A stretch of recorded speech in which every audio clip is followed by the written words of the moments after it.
Father Lord, I come before your throne, kneeling down on my two-knee bone. A big favor I want from you.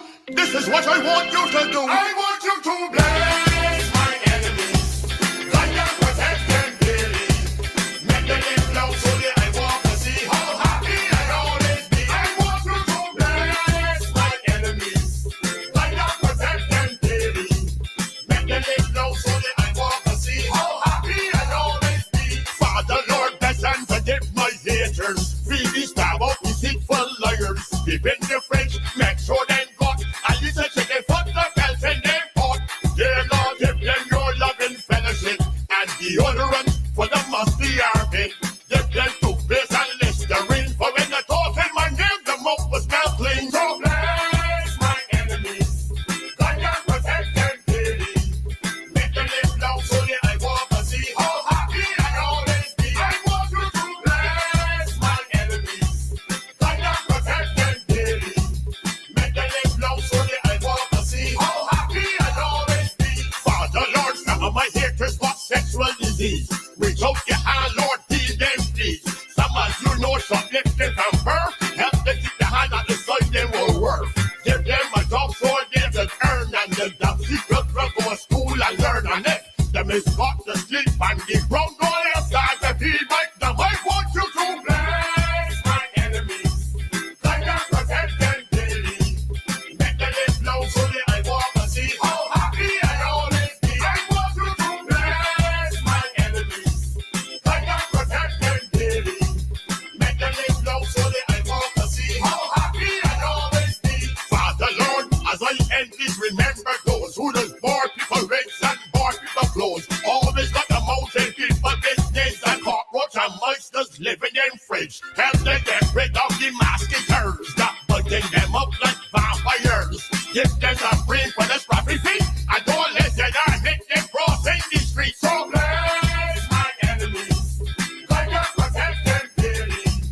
Make them live loud so that I walk and see how happy I always be. I want you to bless my enemies, guide and protect them daily. Make them live loud so that I walk and see how happy I always be. I want you to bless my enemies, guide and protect them daily. Make them live loud so that I walk and see how happy I always be. I want you to bless my enemies. Oh my goodness, Lord bless my enemies. Good evening, good evening, good evening. Welcome to the Marcia Weekes Show. As you can see, listen, I am blessing my enemies. You blessing your enemies? Listen, I put on some dancing there. You see now, I'm out of breath. I'm out of breath. Listen to me. Before I came on, I sat in this chair this evening. I started to feel a little sick. I sent out to some prayer words. I said, you got to pray for me. Only about 10 minutes ago, I sent out some. I said, you all got to pray for me. I have an important show and I'm feeling hindered. And I didn't even know the song that Dave was going to play. But when he started that, I was supposed to be off screen. Listen, I had to come on. Oh, God bless my enemies. Today, somebody sent me something that somebody is passing around. I said, don't listen to that nonsense. Yeah. You're right. Dancing is a stress reliever. Listen, man. Listen, who going to dance with me? Put it on again, Dave. Listen, we're going to dance our stress away. We're going to dance the stress. Dave, listen to me. When they are doing all kinds of things and saying all kinds of negativity about you, huh? Say, Lord, bless my enemies. Listen, Mad or whoever did this, Crop Over 2025. This is another one of my songs. It's the first time hearing it. The first time hearing it. Dave, man. pull up, Dave. I'm before your throne, kneeling down on my two-knee bone. A big favor I want from you. This is what I want you to do. I want you to bless my enemies, guide and protect them daily. Make them live loud so that I walk and see how happy I always be. I want you to bless my enemies.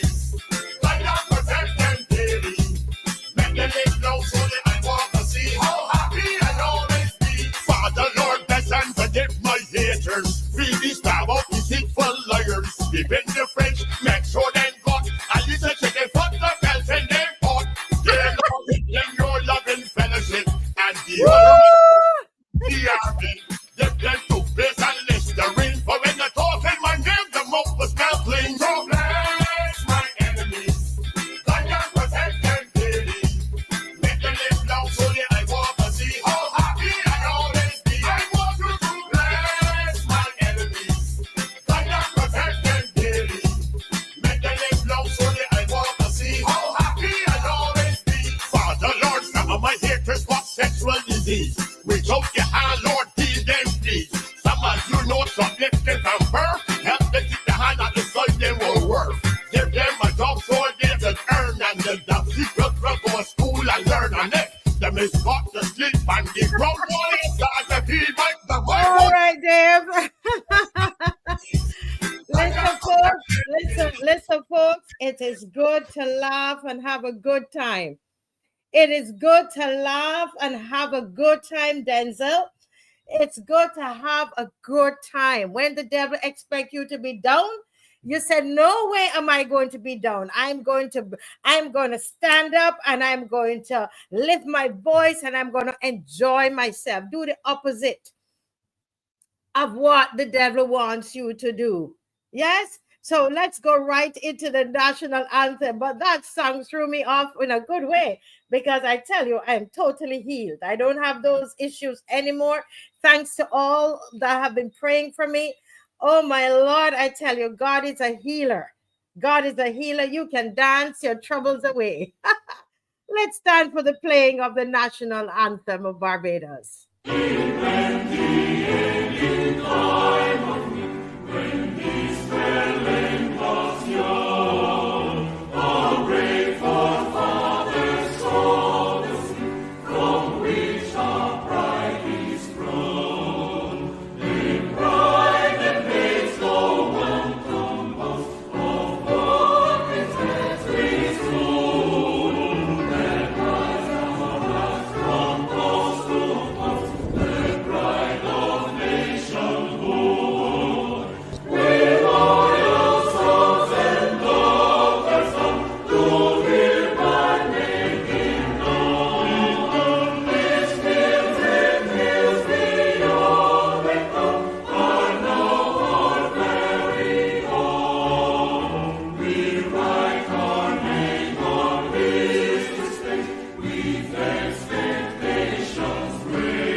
Barbados, we write our names.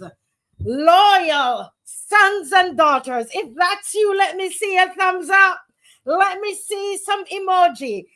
343 of you are on. I don't know if all of you are from Barbados, but if this is your country, whether your neighbor's string was cut here or you took a plane and you came here, but you are Barbadian and you identify as a loyal son and a daughter of the Most High. Listen, give me an emoji there, man. Give me a thumbs up some clapping hands, something. Let me know there is a life out there. Yes, VI in the house. Loyal sons and daughters. That's a daughter. Where the sons are. Pauline Holder, that's a daughter. Let me see some more people, man. We understand now. We understand that we are the loyal sons and daughters. We're not the ones that they wrote the name on the coffin and put the coffin down in the ground saying loyal sons and daughters and doing all kind of hocus pocus with. We are not loyal. But listen, we're loyal to God and to our country, Barbados. That's it. That's the only flag that we lift high. If that's you, yes, Sonny, you like me, girl. You took a plane, girl. Yeah. M. Gardner, Teroni. Listen, come on. I should be seeing all kind of emojis up in here. Loyal sons and daughters. If you identify. Listen, folks. We got to own this thing. We've got to own it. We got to walk in it. Yes, finger red. yes, folks. We have got to. This thing is so important that we're going to share with you tonight. Tonight is going to be a night where you got to keep your eyes and your ears open. We're going to share some things with you that will make you say, I wonder. Huh? You're going to be wondering tonight. No wonder I felt so strange coming on here tonight, but all of that is gone. Yes, Michelle, I love it. Judy Juggs, I love it. Denzel Garrett, I love it. Folks, welcome to the Marcia Weekes Show. Monica, I mentioned Judy Juggs already. Flo Joe, Teroni, Esther Blue, Lucinda Allen, Marcia, and Marcia Miller. Here, 3 Marcias. You have Marcia, I don't know the last one's that person's last name. You have Marcia Miller. I think she's the one from St. Philip. And there's Marcia Weekes. We have 3 Marcias on here. Mildred Byrne, Jacqueline Ward, Chantel Williams, Matthew B. in the house. Oh, wow. We're going to have an amazing time tonight, Sir Alfred. Sir Alfred, you're going to hear some things tonight. You wonder, is that really true? I have to research. So we're going to send you to research tonight, okay? You're going to have to leave this show and go and research. Sandra Watkins, Lori Bob, Pete Way. How you doing, Pete Way? Get in there, Mrs. Weekes. Yes. Marcia again. That's my freedom dance. You picked it up.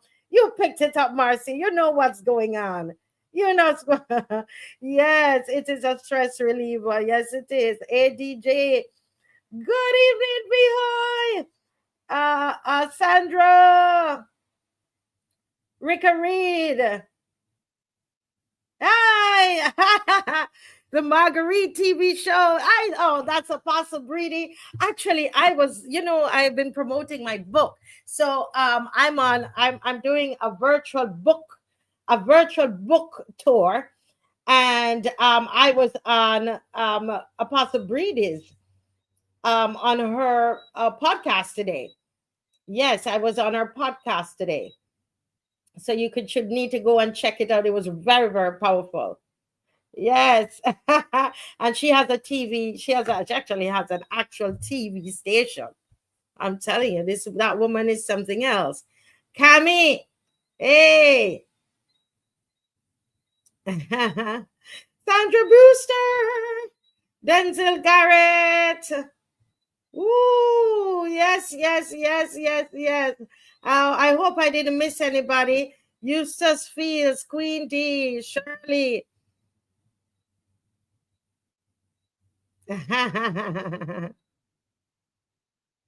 Oh, Antonio, listen, Antonio said he is still recovering from the rituals episode. Well, let me tell you, tonight's episode, I believe, is going to give you a little clue as to what is really going on. And all week, I have been feeling, Marcia, get into prayer some more, listen more, study some more. And we have, we had a show planned for you from last week.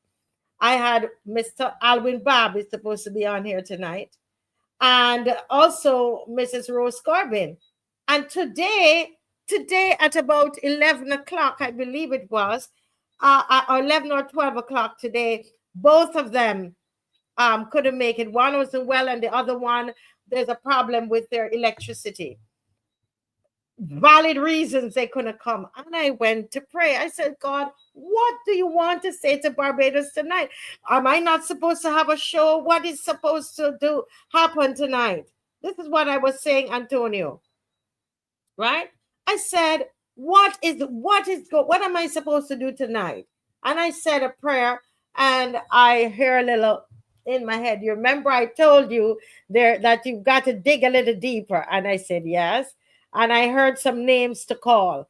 And I called the three persons, and they were all ready to come on. That was like in the middle of the day, and they were able to come on. So we have tonight, I call her Sunny, but she's Lynn Boynton. Okay, Lynn Boynton, and she's going to be on tonight. We also have with us our apostle, Lynn Royce Canterbury, who was not scheduled to be on because I had Mrs. Corbin and others. But Apostle Canterbury will be on this evening, and Mr. Fred Corbin is going to be on this evening. All right, going to be quite interesting.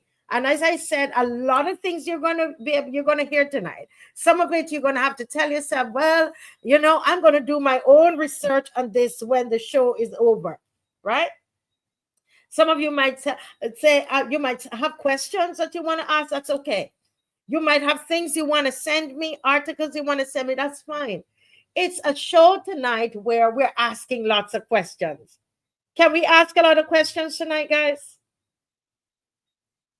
Yeah, somebody said, whoop, whoop, Mr. Corbin.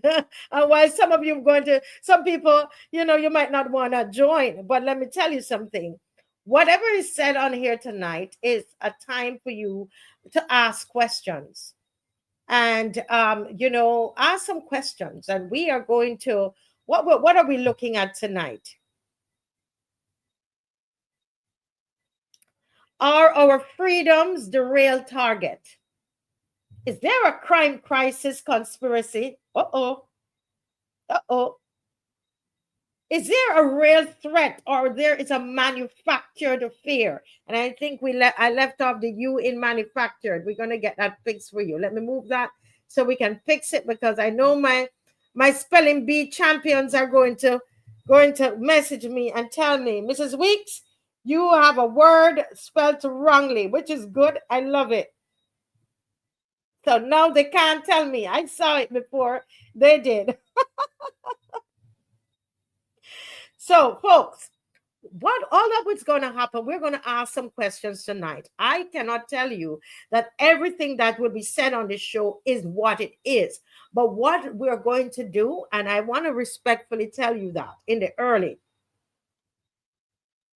you might not too like what you hear tonight. You might say, I don't believe that.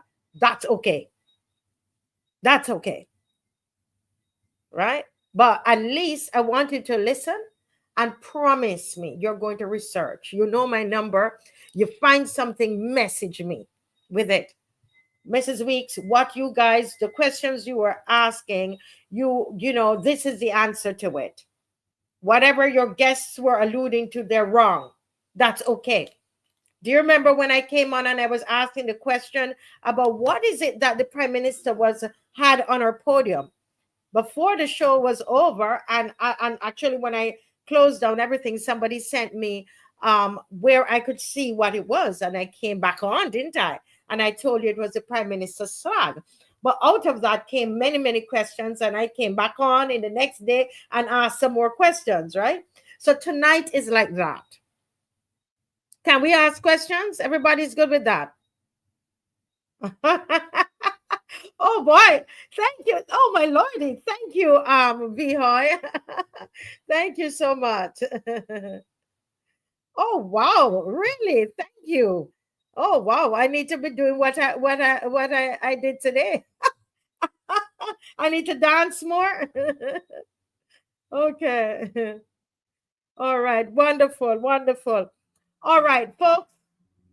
But before we get into all of that deep stuff, I want to ask you guys to share, to like and share. Can you like and share tonight, guys? Please do that. Please like and share. What is going to, the questions that we're going to ask are just too important. The first guest is going to be on in 10 minutes. Okay? Lynn Boynton, Sunny, my very good friend Sunny, she's going to be on at 7:30. Following her would be Apostle Canterbury, and right after Apostle Canterbury, we're going to have Mr. Fred Corbin, and all of us will once they will stay on, they'll stay on, and we're going to go through this thing tonight, folks. And you ask us the hard questions, ask me, and I'm asking them too. I don't know everything. I just have a hunch about something. So here we go. Are our freedoms the real target? Is this government truly after our real freedoms? Is there a crime crisis conspiracy? Do we have a real threat, or is there a manufactured fear? Not that the guns aren't real, not that the gunshots aren't real. We hear it and we see the people dead. But is there a hand behind it, or is it being allowed to happen? Is there a reason when they're not coming out with sound, proper crime fighting solutions? These are some of the things that we're going to ask tonight. All right. Okay. But before we do that, I have great news for you guys. Who remember the Blaze Track Club? Who remember the Blaze Track Club? These are some young men and women who they do track, and they were trying to get to Canada. And a lot of you you supported, and you donated money for tickets and so on. At least for two of them to get to. You remember this young man. You remember him, right? Joshua. And he told you how he lives in one community. I'm going to say the community aloud because, sorry, safety. And he goes to school in another community. And he told you how scared he was to travel from his home to go to school. And these are they are doing their warm up at the stadium. I went to see them, and they were getting ready to go to Canada. Well, folks, they are in Canada. Some of you were able to help Joshua with part of his ticket to go, and also we were able to help our little Dave. Can you put the name in again? It's slipping me. Yes, Afia.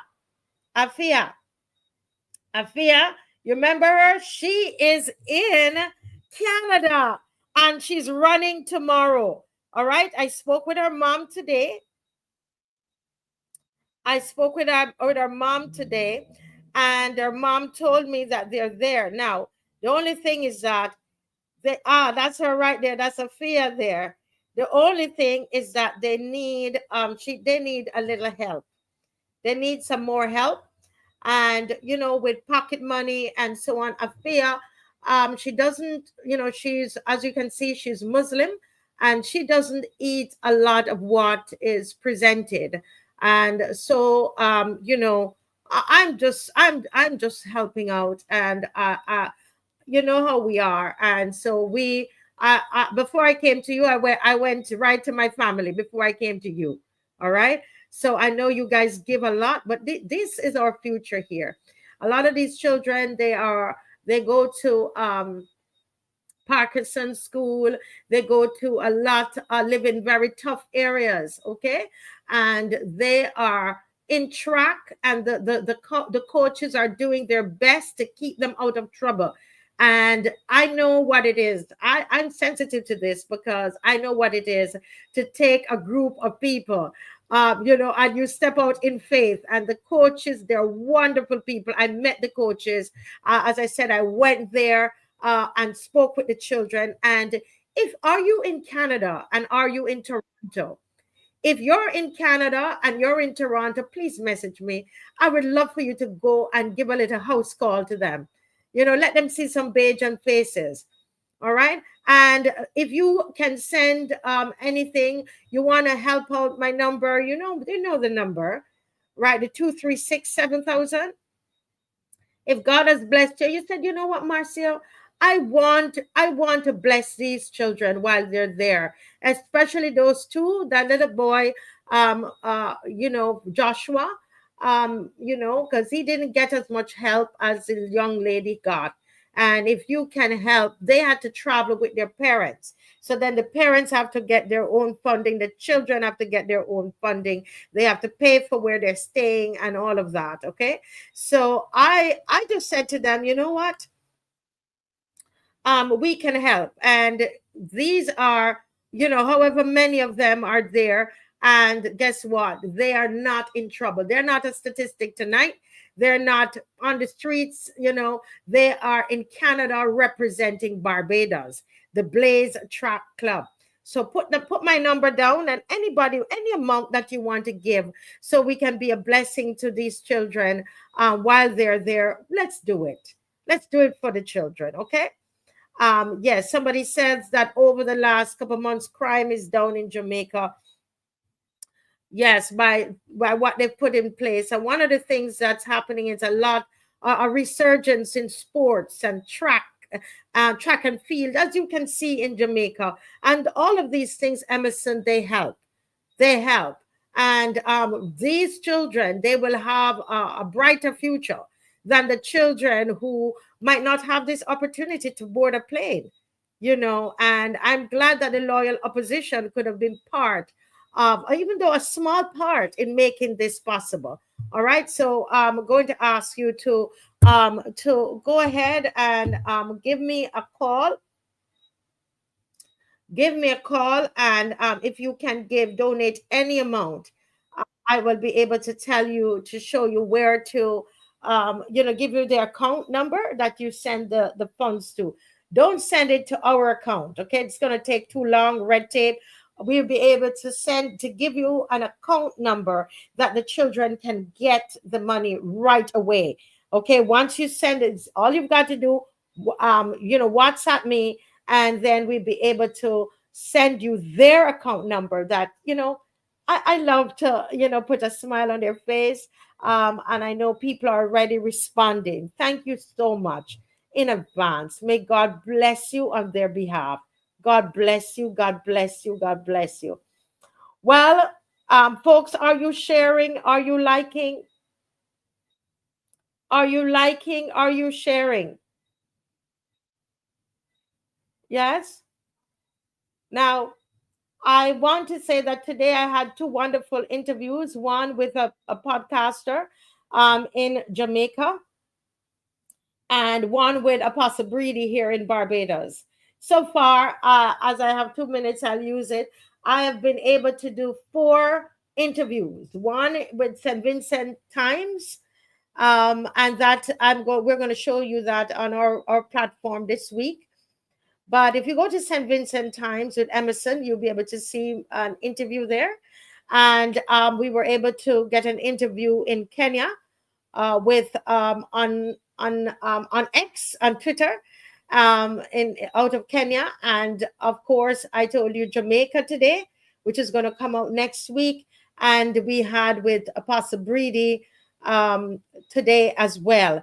And I'm supposed to do one more in Ghana for sure.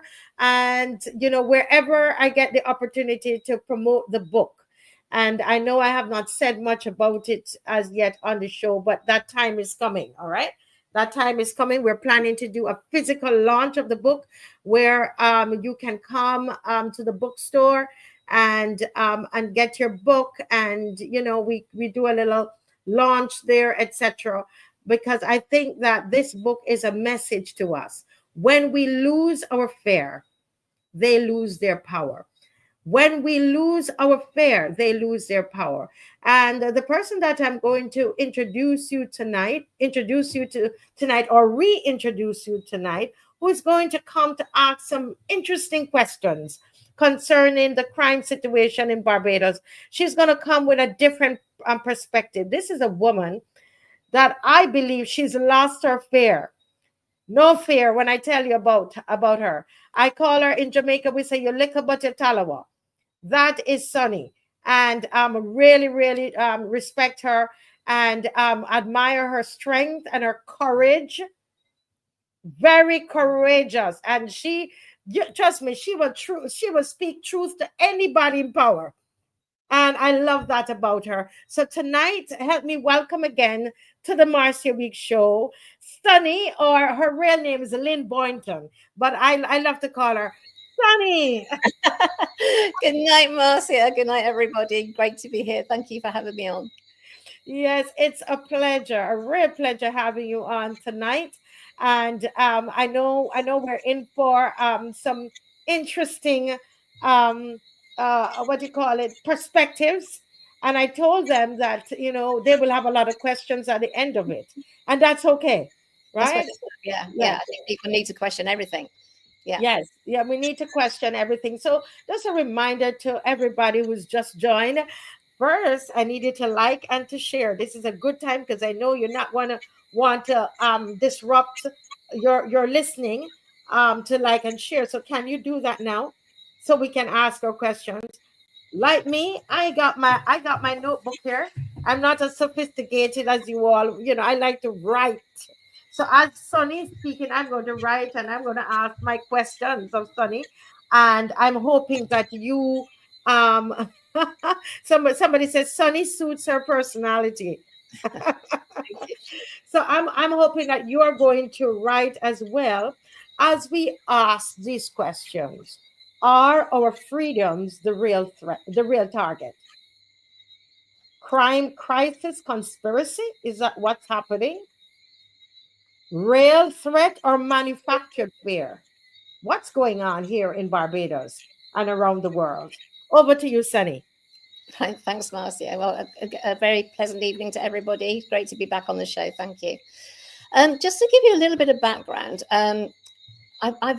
my job was in marketing. I had a couple of marketing businesses in the UK.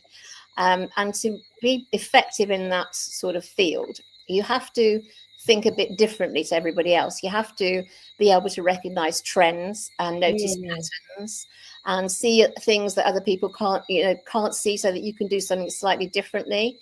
And then you have to be able to relay that message to the audience that you want to hear it, to obviously optimize the power of that message. So I guess my brain is sort of wired that way. I just, that's the way I think and that's the way I see things. So just recently in Barbados, bringing it home here, I went out to the supermarket one day, driving down Highway 1, and I noticed that these posts were up that hadn't been there before. And the closer I got to Whole Town, I noticed they were putting different things on these posts. And then when we got down to Whole Town, there were cameras on them. And this is up from St. Peter by me. And at the time it wasn't, but since then they've gone the other way up to Speightstown as well. And I thought, well, this is odd because they're about every 400 meters, something like that. Why have they got all these cameras up suddenly? And I sort of mentioned it to a few people, and people said, oh no, I haven't noticed that. So obviously it's my marketing brain switching on again, seeing things that other people don't. And it's just the way that I think. But once I pointed them out, people would say, oh yeah. So I see those now. Okay, fair enough. So of course, being from the UK, originally, I've seen these before because it's so surveilled in the UK. They're everywhere. In London, for example, they've got almost 1 million surveillance cameras up. Yes. And just to sort of give you the figures, although they've got 1 million surveillance cameras up in around London, June 2025 compared to May 2025, gun crime, this is only gun crime, is up 21.9%. So, this time last year, it's gone up by that much. So we've got that many cameras up watching everybody. Why is crime going up like this? And in the past 12 months, ending June 2025, compared to the previous 12 months, ending June 2024, crime in London again has gone up. Gun crime again has gone up 17.7%.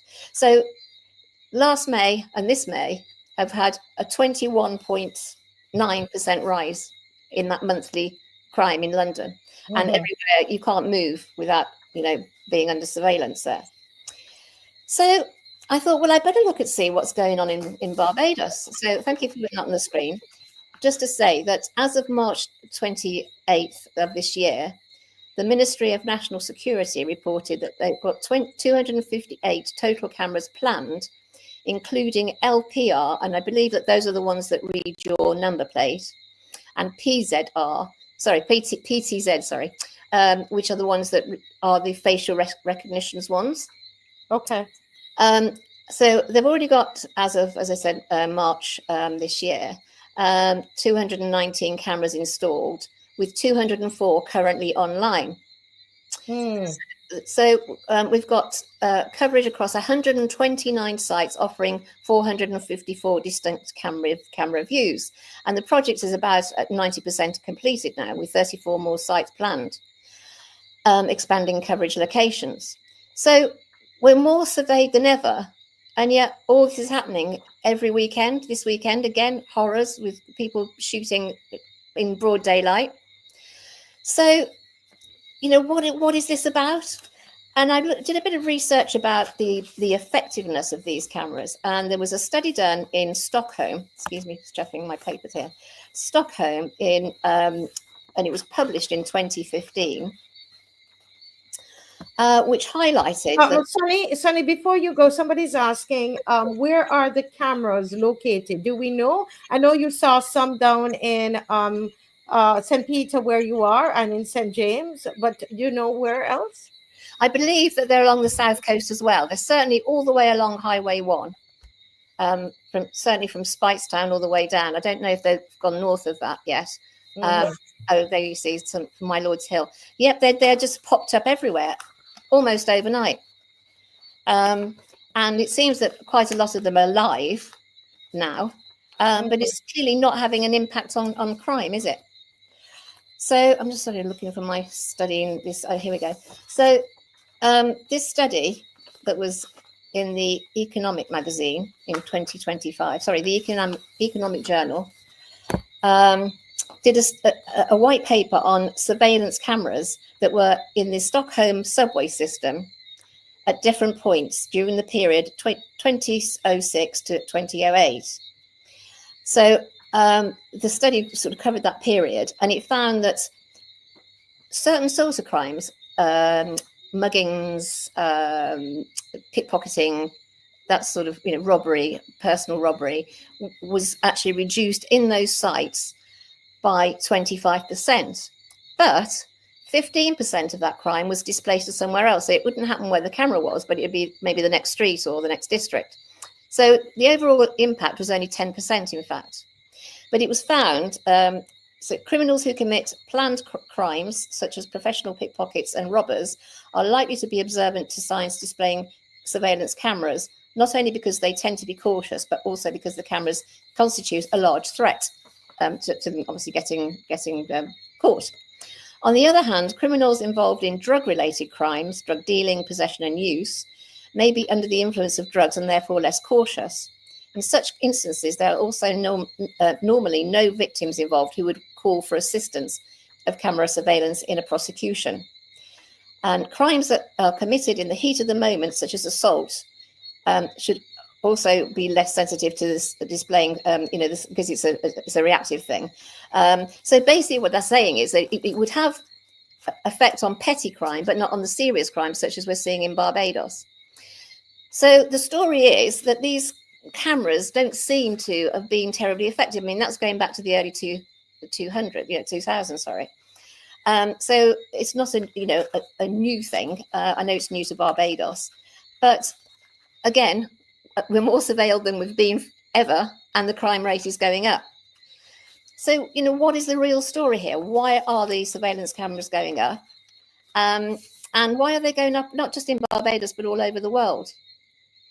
You know, there are, I would say, and let me ask your audience what they think, but I would say that this is coming in coincidentally with the launch of the ID cards and the threatened CBDCs, the central bank digital currencies.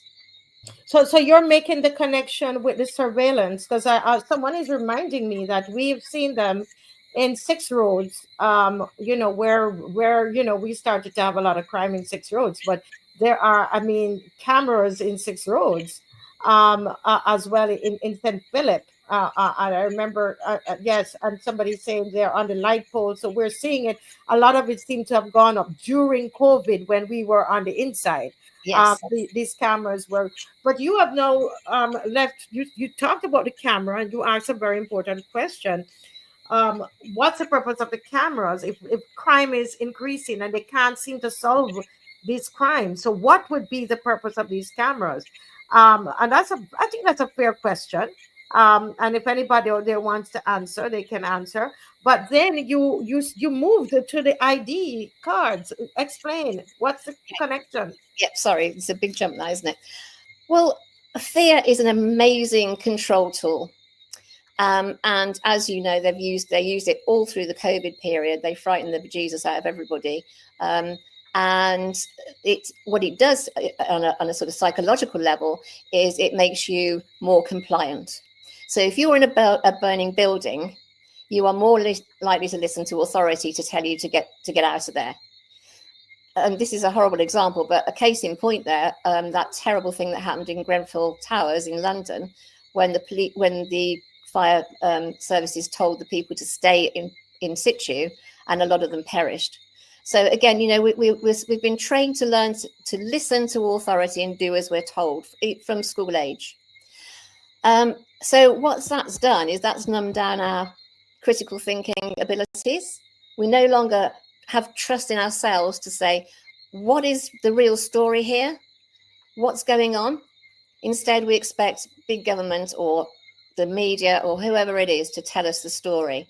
And we're just losing that ability to listen to our instincts, the thing that God gave us that kept us alive back in the sort of less sophisticated times, and probably still does now as well. Where you've got to listen to your instincts and say, well, let's join some dots here because this isn't making sense to me. As I said, you know, back in, well, probably more than 15 years ago, I started to see things. I thought, well, the media and the governments are telling us this. I'm going to use climate change for an example.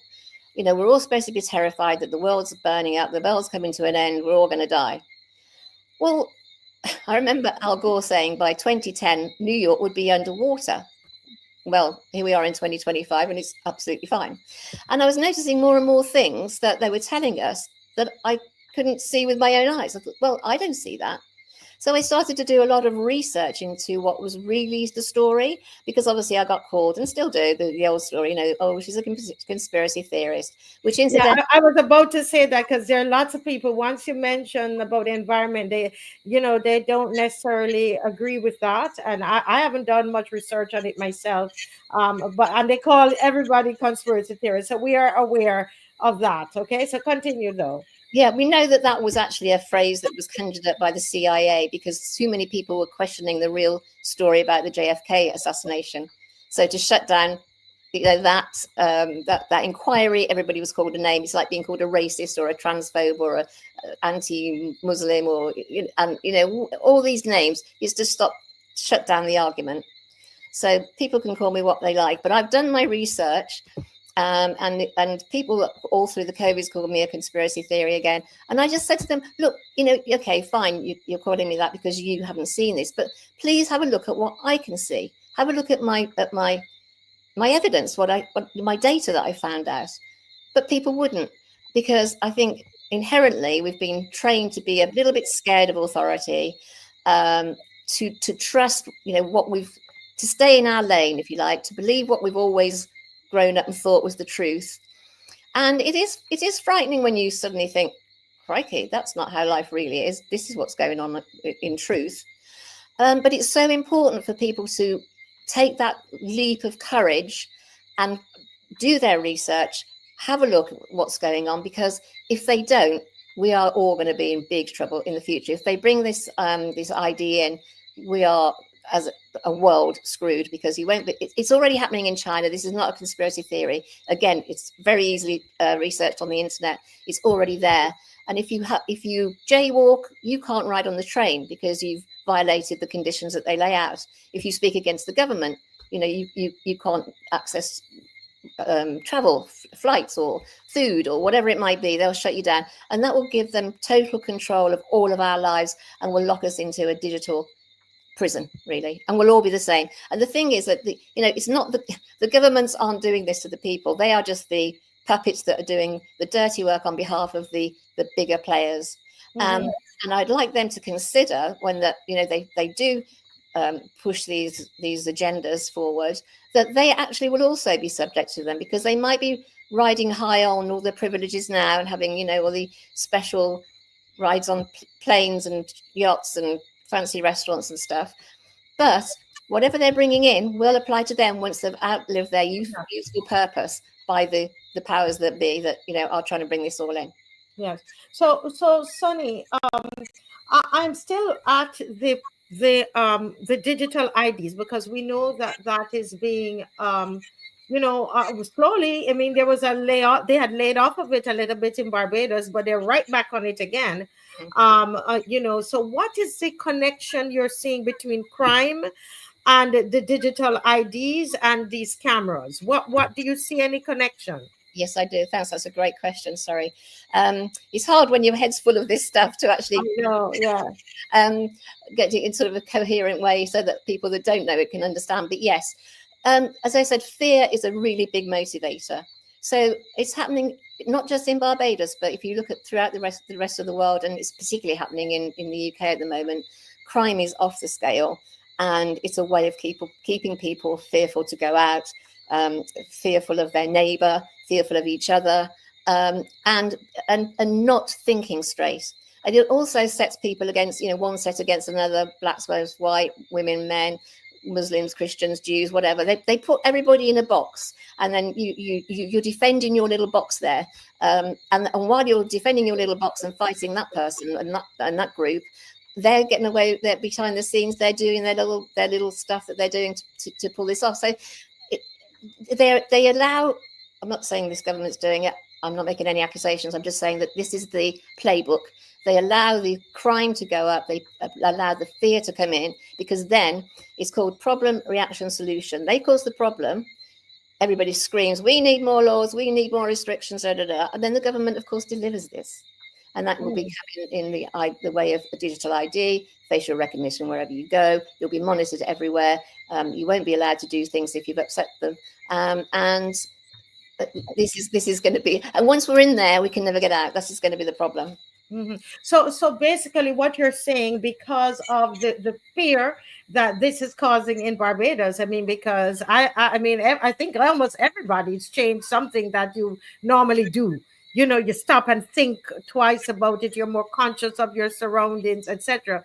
You're saying that really what they're after is wanting to they will provide the solution, and the solution is going to be something to do with the IDs and the surveillance and all the cameras, etc. What about, as you mentioned, the digital, going digital? I mean, someone sent me something today, and I think I should probably read that, and you tell me if you think that makes sense. Okay.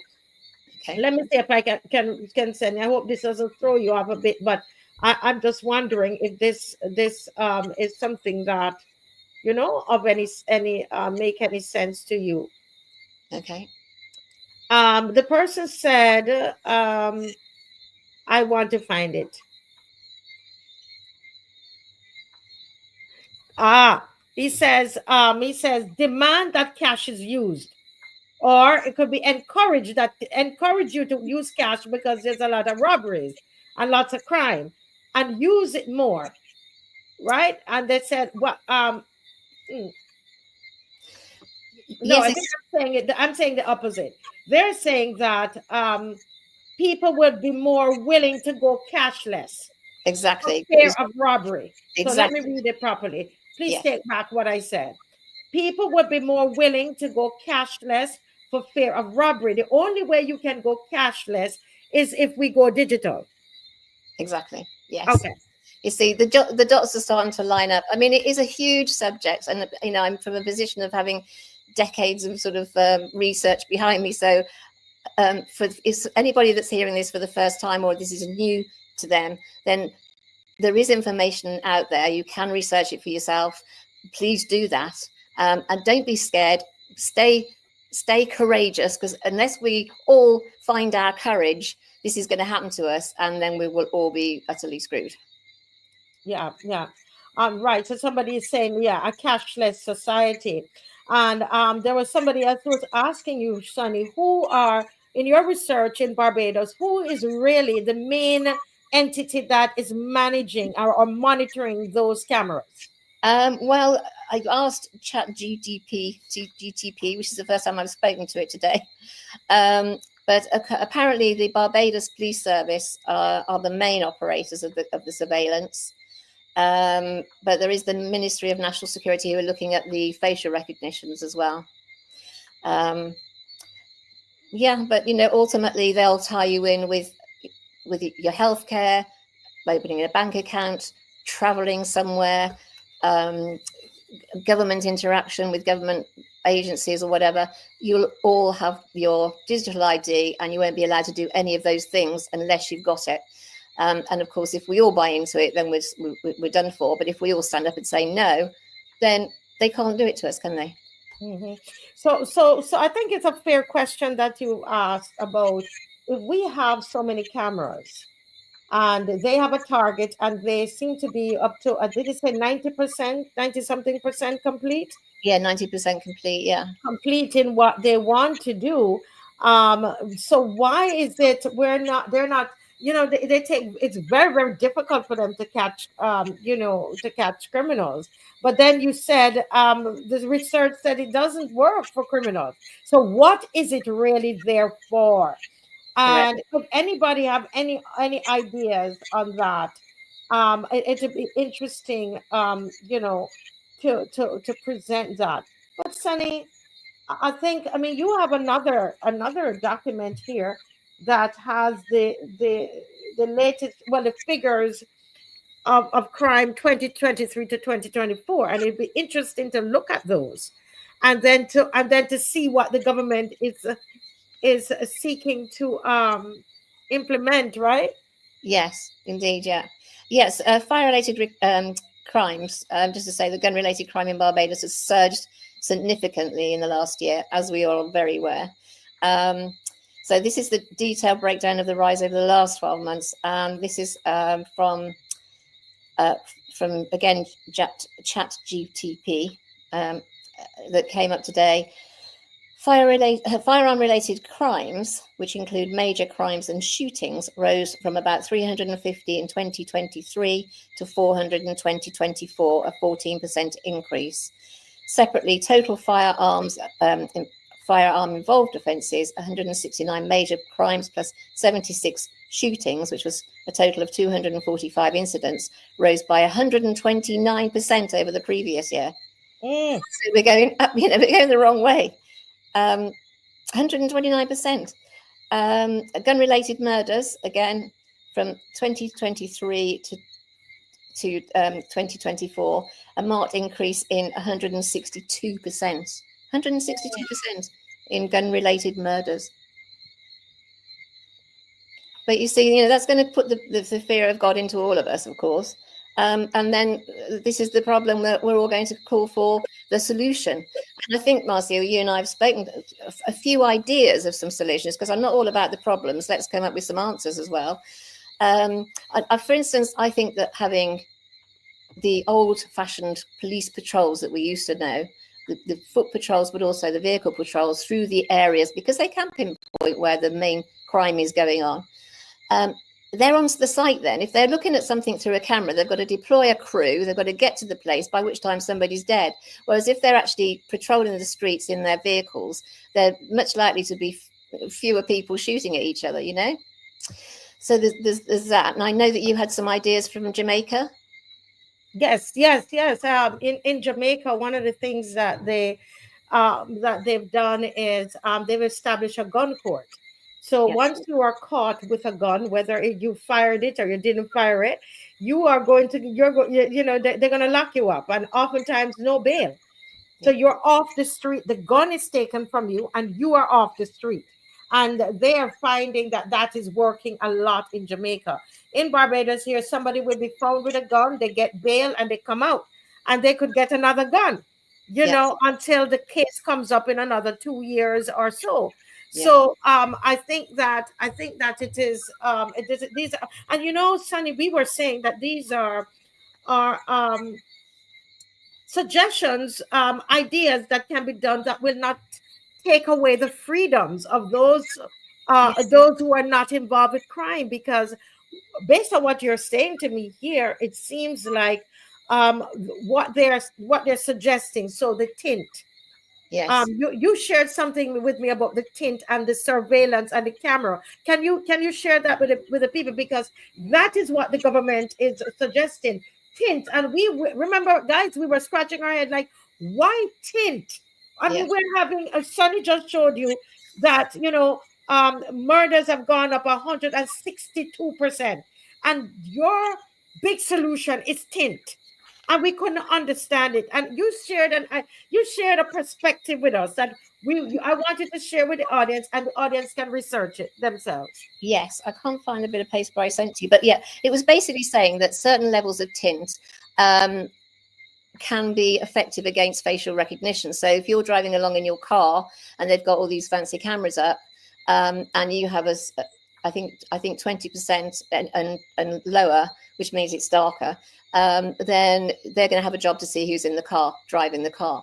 So if they want to bring in this grid system, I mean, there is such a thing as well as a geo fence, which is you're driving your car along, and everything's automated these days. And you are, we've got this system going along, and you can't go out of your zone. As soon as you hit there, your car will stop, and you can't go any further. I mean, there's an agenda. It's called the Agenda documentary, which I know that you're going to put a link to in your show notes and maybe share a little bit of as well. Yeah, we'll share a little bit soon. Yeah, it's quite long. It's a couple of hours long, but it's 2 hours of your life that you really need to spend looking at this and seeing what they've got planned for us, because you'll see that I'm not some sort of conspiracy theorist. There are some very heavy hitting speakers on there, central bankers, whistleblowers from all sorts of places who have been involved in creating this technology and know how it will actually affect us. It's really worth looking at. Yeah. But when we look at you and I were talking today, and we were saying that if we were really trying to solve the crime in Barbados, one of the places we need to look at is the port. But Yes. we're not looking at the ports, and this is the thing, in a real way. We are, wiretapping, lie detector tests, and all of that can be used in a negative way against the citizens. Mm-hmm. And so what are your thoughts about that in terms of what the global agenda of this kind of surveillance that you're speaking of? Yeah, well, I think the port is a country in itself, isn't it? It's got its own rules. Interestingly, they do have CCTV cameras in the port, but guess who monitors them? Oh, the port. So they're marking their own homework. There's no actual outside. Say that again. Can you repeat what you just said? Okay, I've got it here actually. Let me just find. Okay, the BBC Port Inc. manages its own CCTV network at Bridgetown Port. Recently upgraded to over 200 cameras for maritime security, customs control, and port worker safety. Sorry, I didn't read that very well. But basically, they're marking their own homework. They're monitoring their own CCTV, so there's nobody's going to see from the outside what they're up to. And let's face it. Well, I have a personal experience, if I may just share quickly with you, with the customs people. My little dog, I took her to St. Lucia when I was living there for a short time, and she's a Bayesian dog. I rescued her here, and bringing her back in again. It was a Saturday lunchtime, so they reckon they had to have 3 port officers to see this little dog back into the country. And they all charged mileage to get to the port, even though there was only one of them actually physically there. Mm-hmm. One of them claimed fuel allowance for 80 kilometers. So I'm not sure how many times I went around the island to get to the port. But yeah, so, and I got a bill for $1,000 to get my little dog back into the country. And we pursued it with this government, actually. This was some years ago now. And then there was a guy that I can't remember his name now, who was actually appointed to supposedly sort out the corruption in the port. Obviously, it didn't work. And he admitted, he said, yes, we do owe you some money. That obviously is not right. We never saw a penny of it, obviously. But so, you know, we all know that these shenanigans go on. And there's a very sort of small example of a tiny dog coming back into the country. So what they're getting away with other things, goodness only knows. And then the other thing about the port is, well, which port are we talking about? We've got Port St. Charles. How well is that monitored? Who knows who's bringing what up there? I used to live actually opposite Sherman's Beach, and we used to see little boats coming in on that beach at night. And I quite often would phone up the police and say, there's another boat landing. So they would come in up on that sort of side for sure. I don't know what they were bringing in. I'm guessing drugs because they were small boats, but who knows? We've got that one. We've got this Russian fella who's bought the place on Gibbs Beach, who's put planning permission in now to build his own port. What? Well, yeah, I mean, he's got there's a big sign outside of his house, one of these planning department boards that they have to put up to tell you what's been applied for. And yeah, he's got like a little dock. He's got a groin he wants to put in. He's got a little docking space. He's got lifting gear on the side. So he's obviously planning on bringing stuff in there. Why would you have lifting gear on the side? Not. So what's going on there? And who's allowing that? There's so many things going on in this country that, well, who knows? Wow, so he can have his little port there.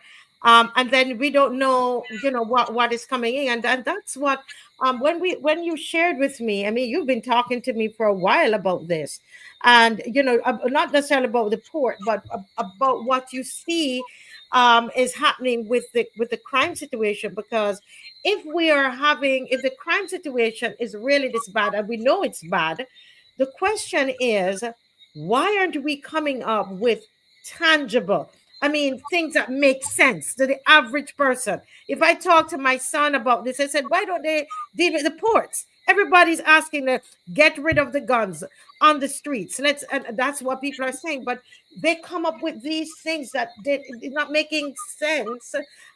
Yes, the tint would help, but it's a little far-fetched. And then you want to bring in, you want us now to do wiretapping of citizens. Can we trust you with that? Why don't we do some direct things, and put some direct mechanisms in place, and we're not seeing those. And I think that is what is causing people to wonder. It's not that people are saying that the government is causing the crime. It is that, is the crime allowed to escalate? Yes, exactly that. Yeah. Is the crime allowed to escalate, to create an atmosphere of fear? I think that's what Sonny's asking, where it forces us to go cashless faster, to go digital faster. And that would allow them to use the cameras that Sonny has said that they've put up. 90% of the cameras are up. And if so many cameras are up, why can't the cameras help to catch the criminals? Exactly. So what is the purpose of all of this? I think that's what you're saying, right, Sonny? That's exactly what I'm saying. Yeah. And I've evidenced it as well tonight with the statistics about how effective the cameras are. I personally think that we're going to have men and women on the street in their vehicles, in their police vehicles, who are actually in the vicinity, a good presence, a visible presence that will actually stop people from shooting each other. Hopefully, it will certainly be more effective than these cameras anyway. Yeah.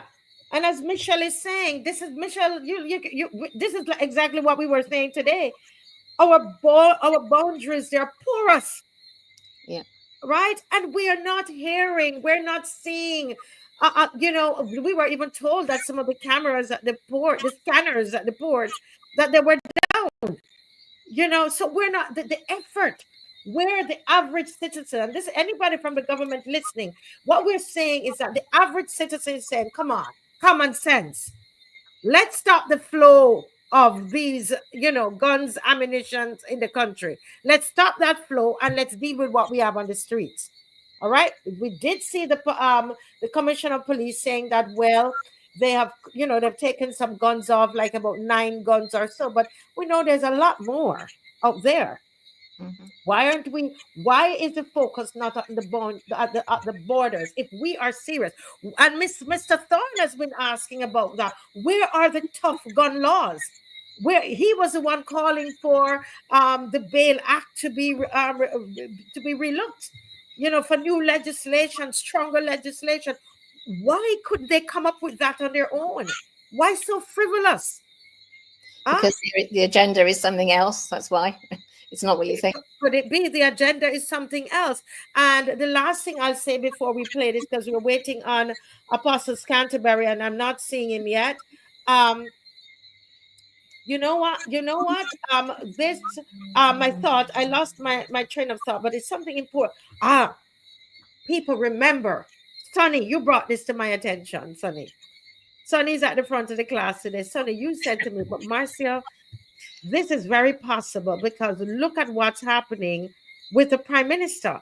We cannot find any picture with the Prime Minister wearing the flag of Barbados. Instead, the Prime Minister is wearing the UN symbol, the United Nations symbol, right?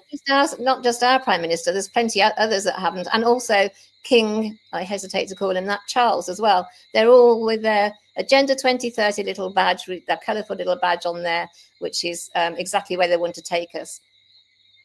Yeah, and if anybody doesn't know what Agenda 2030 is, I urge you to look it up. We're going to see a little bit of it. So what we're saying is that, and what prompted me to really say, you know what, Marcia, let's deal with this, because I'm trying to find what is the advantage to the Prime Minister wearing the UN badge. Why does it appear that she is more committed? I can only say appear. It appears that she's more committed to wearing that than the flag, the little pin with the flag on her, even at the UN. She's wearing that. Is she more committed to the 2030 agenda, which we're going to look at right now? So let's take a little look at the 2030 agenda while we wait on Apostle Canterbury. Go ahead, Dave. Thank you. Ladies and gentlemen, the distinguished author, Mr. Aldous Huxley. Brave New World is a fantastic parable about the dehumanization of human beings. In the negative utopia described in my story, man has been subordinated to his own inventions. Science, technology, social organization, these things have ceased to serve man. They have become his masters. Aldous Huxley's novel portrays a dystopian future under the dictatorship of a world state, where every aspect of human life is controlled, from laboratory creation to the grave. He described the story as fantasy, but later wrote, "The prophecies made in 1931 are coming true much sooner than I thought they would. The nightmare of total organization has emerged and is now awaiting us, just around the next corner."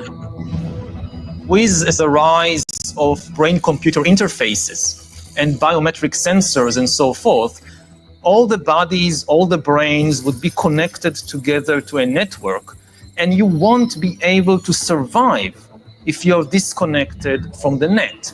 All life on Earth is going to be radically changed. It's a fusion of the physical, the digital, and the biological world. It's changing who we are. These people have gotten to the point now where they are openly anti-human. Everything will be monitored. The environmental consequences of every human action They cannot happen without digital ID. Once the digital ID is in place, it's game over for humanity.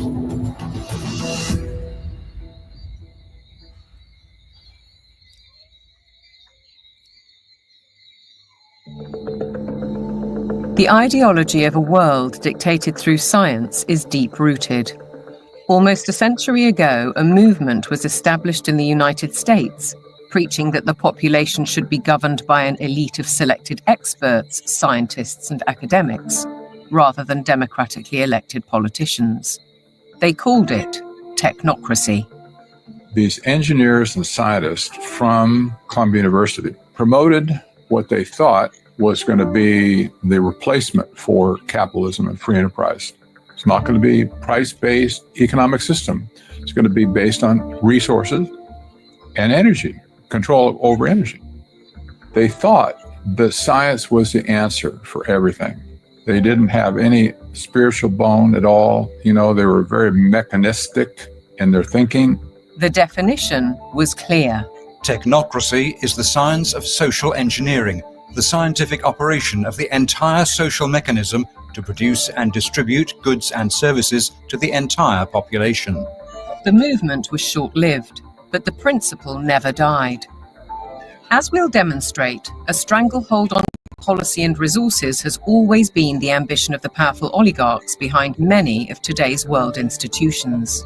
It seems to me that there's a very strong drift in the direction of globalization, of the ultimate centralization of control in the hands of unelected officials at supranational organizations. The lust to control other human beings is a story as old as time. They want all of the resources of the world in their pocket. They do not want you and me to have anything. It's in writing all over the World Economic Forum's website. By 2030, you will own nothing and be happy. That's an oxymoron. If you don't have anything in your name, you ain't going to be happy about it. The World Economic Forum may have called that infamous phrase a prediction, but it translates as a statement of intent on behalf of its global power brokers. The bigger picture is that an attempt is underway now to collapse liberal democracy and replace it with global technocracy. What I call an omni-war is now underway, which is to say that the transnational ruling class is literally, it's not a metaphor, is literally at war with the rest of humanity and has weaponized everything that it can. This is a coup. They can remove the power from the parliament and the legislative branch and consolidate it into a monetary system which has complete control. That control is now entirely achievable because the would-be controllers finally have the tools to execute it. Total surveillance, artificial intelligence, digital IDs, and central bank digital currencies. The potential for social control is gigantic and potentially irreversible. What our experts are describing is a world commanded by an exclusive group of bankers and industrialists, affecting every aspect of our lives. What we eat, what we can buy, where we travel, where we live, and all bypassing democratically elected governments. You could be forgiven for thinking this is a grand conspiracy theory, but please consider this. The term conspiracy theory has become one of the most successful propaganda terms of all time in closing down discussion and debate. It's a thought-terminating cliche, but nevertheless, it's surprisingly effective when you try to calmly present evidence in a factual and reasoned manner. In this film, we will present evidence that the global takeover is not only possible, it's actually happening, and has been decades in the making. They plan to commandeer land, reduce farming, and radically change the food we eat, transform the supply of electricity, and then dictate how we use it, and replace currency with a system of credits under their control. It's a classic template to win the war, take control of food, of energy, and of money. And here's the key. All three strategies are built on the premise of a climate crisis caused by carbon dioxide, a gas that is actually vital for life on the planet, So what if the whole carbon narrative was one gargantuan lie? A political maneuver to establish their brave new world. A big lie is a lie which is told on such a scale that ordinary people simply would not imagine it to be possible.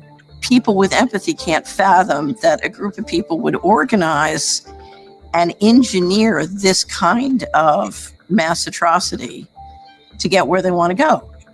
It should come as no surprise that financial kingpins are calling the shots. And it's certainly no conspiracy theory when banking executives spell out their intentions.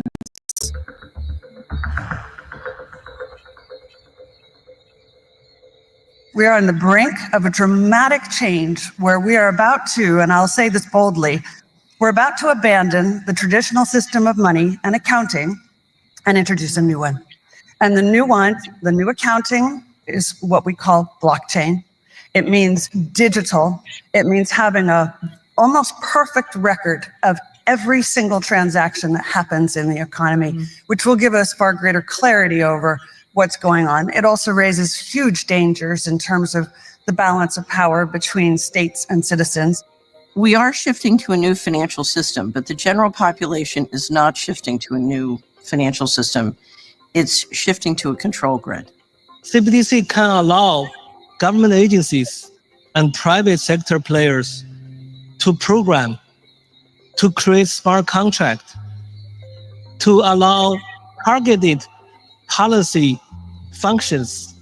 For example, welfare payment. For example, consumption coupon. For example, food stamp.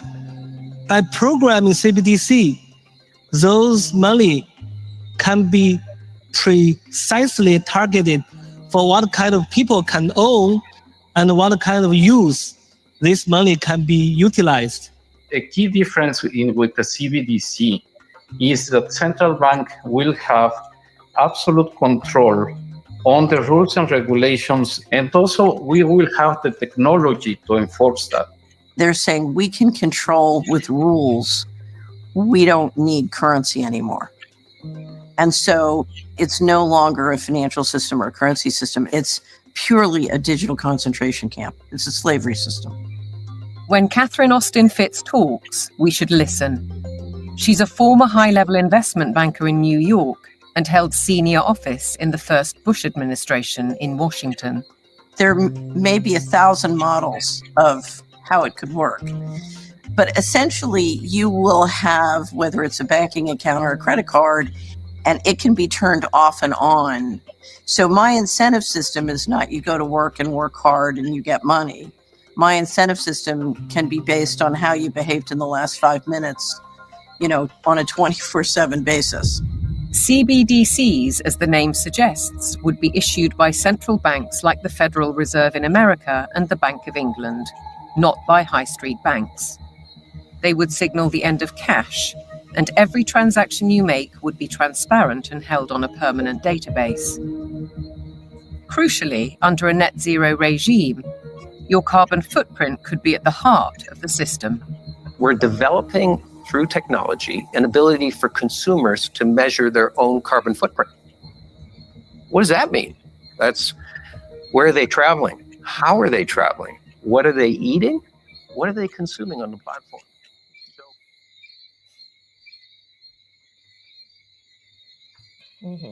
We're going to pause it there. For right now. Sunny, is there anything watching that? It's very, very interesting. I have a couple questions, and I'm waiting to see Apostle Canterbury is here as well. I'm going to invite him and just have you make your final comment, and then I have some questions for Apostle Canterbury. But let's hear you make your final comment while I have Mrs. Apostle Canterbury in the studio. Good night, sir. Hi, good night to you, ma'am. It's great to be here with you again on tonight. Thank you for inviting me. Yes, good night, sir. Thank you for being here. I know you have a busy schedule, and we appreciate that you would come at such short notice. Thank you. Sunny was just wrapping up her segment by just commenting on the video and why she thought we needed to show this video tonight. Just a little piece of it. So Sonny, just wrap up, and then I'll have some questions for Mr. Apostle Canterbury. Sure. Well, as you can see, it's quite terrifying, especially if this is the first time you've ever known anything about this.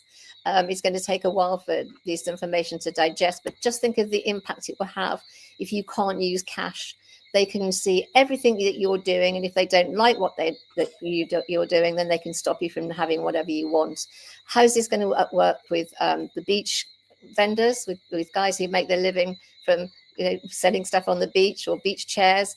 How is anybody going to make a living if they stop you from using cash and put you onto this digital prison? So please, everybody, I know it's scary, put your big boy and big girl pants on and find some courage, and let's all stand together and not let them do this to us. Yes, and just one final comment to close off your segment, and I would love if you would stay with us as long as you could, Sonny. What does this have to do with crime in Barbados? This video we just watched, the increase in crime. Okay. Well, again, it's the fear factor. The whole world at the moment is kept in a state of fear. That talks of war, of diseases, of new travel arrangements, anything that you enjoy doing, they're trying to make miserable for you. And just that video is the bigger picture of what's going on the streets in Barbados. They're trying to keep us fearful. They want us to scream for more restrictions to our freedoms because we don't want to be shot in the streets. So please, government, come and save us. Whereas the real answer is that we need to save ourselves from the government, and actually, put pressure on them to police the ports better, to police the streets better, but not to invade ordinary citizens, ordinary individuals, sovereign individuals like we are, not to invade our privacy. That's a stretch too far. Yes. Wow. Thank you. Very well said, Sonny. Very interesting, I must say. There are things in the video that I've seen, and I'm going to research a bit more on it. But Apostle, I'm so glad that you joined us tonight, and especially you, because I remembered that during the COVID crisis, the pandemic, you were sounding the alarm just as much as we were doing even before everything got a certain way. And that's how I got connected to you, because you're one of the few voices, sir, sounding the alarm. And I want to know from you tonight, based on what you might have come in and you heard, what the program is about, and you see the rising crime in Barbados. Do you think that you're seeing anything that the citizens need to be aware of as it relates to the World Economic Forum, all these international bodies, the elite?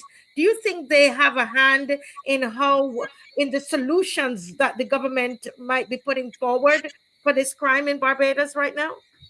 Of course, and first of all, let me say good night to your guests, Sonny. A pleasure to meet you here tonight, and I just watched your video, and that's amazing. I remember 2005 when there was a similar video that came out after the worldwide recession started in 2004 that kind of explained why we got to where we were when those elite companies were betting on hedge funds and derivatives and doing some very dangerous things with the economies of the world. And so it's great to have you here tonight, and I really enjoyed the portion of the video that I saw. Thanks very much.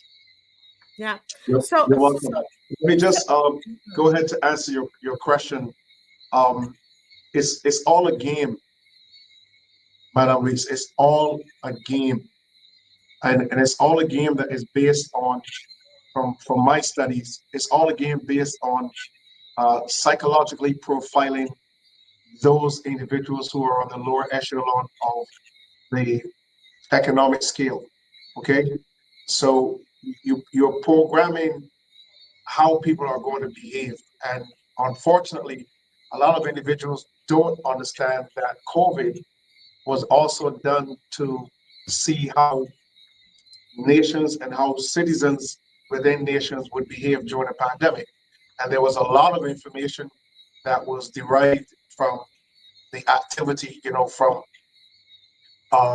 governments bringing the lockdowns and putting the restrictions on individuals, how you would respond to having to shop on the day of the letter of your last name, what people would normally buy in a pandemic, how they would behave, how they would respond to each other, to all of that information, what they would do online, what they would watch online, what they would buy online.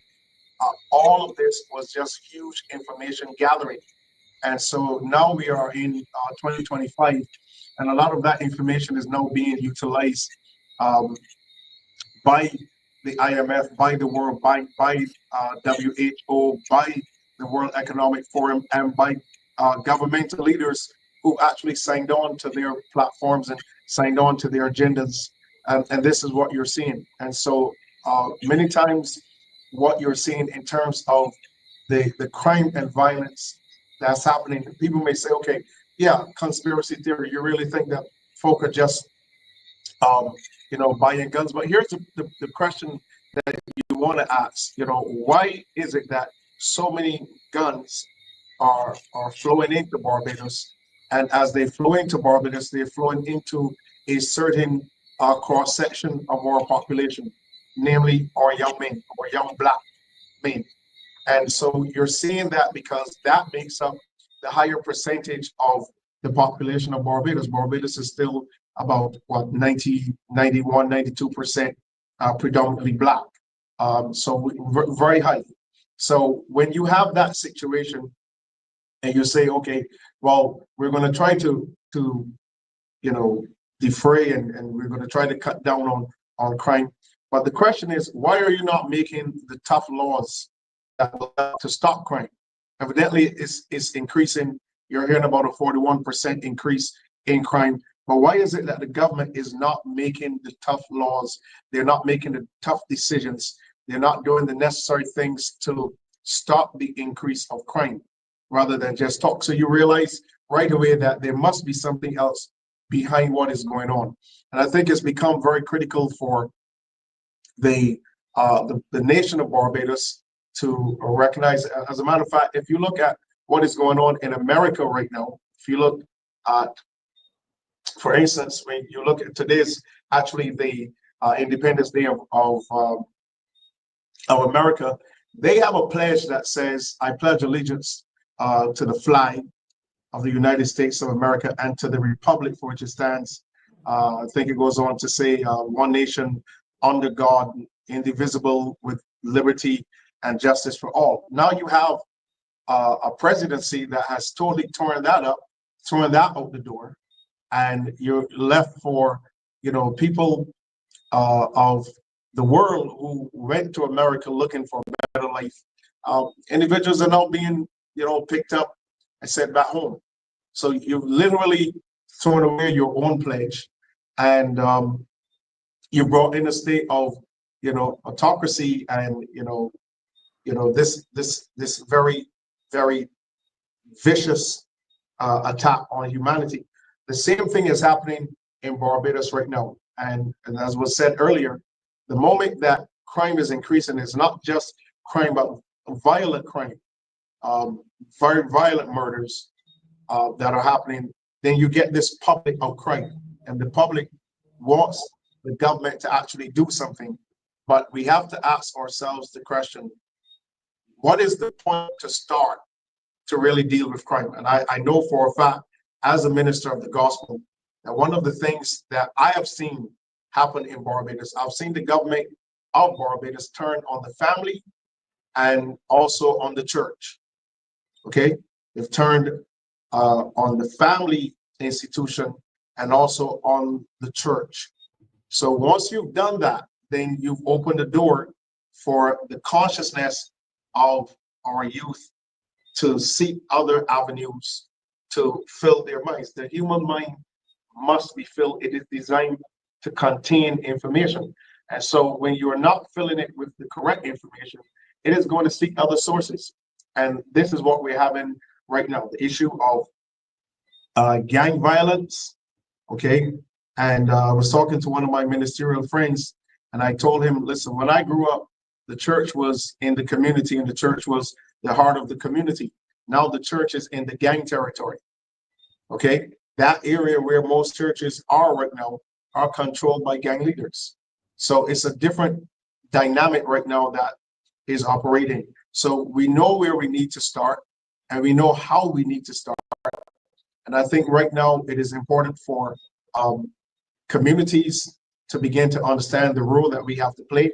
And then the last point that I want to make before I come back to you is the fact that in the last 25, let's say the last 30 years of governance in Barbados, our two ruling parties have not brought a vision to Barbados in the last 30 years. We've not had any of the parties that said in 5 years, this is where Barbados is going to be. This is where we're going to leave our country, whether we take government again or whether we lose the government. But in 5 years, this is where Barbados is going to be.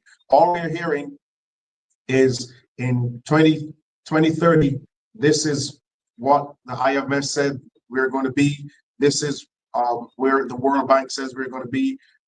This is our plan going forward for, LGBT. All of these are things that they're saying for other entities. So they're actually working out their agenda. But what is the vision? What is the plan for Barbados? Where's our nation going to be in the next 5 years? They've never brought that. So the Bible is clear on this. Where there's no vision, the people perish. Yes. So this is what we're seeing. Once you have a lack of vision, this is what you will see happening. And it is very, very clear that right now, not only in Barbados, but in nations around the world, there's a huge lack of vision among our political leaders.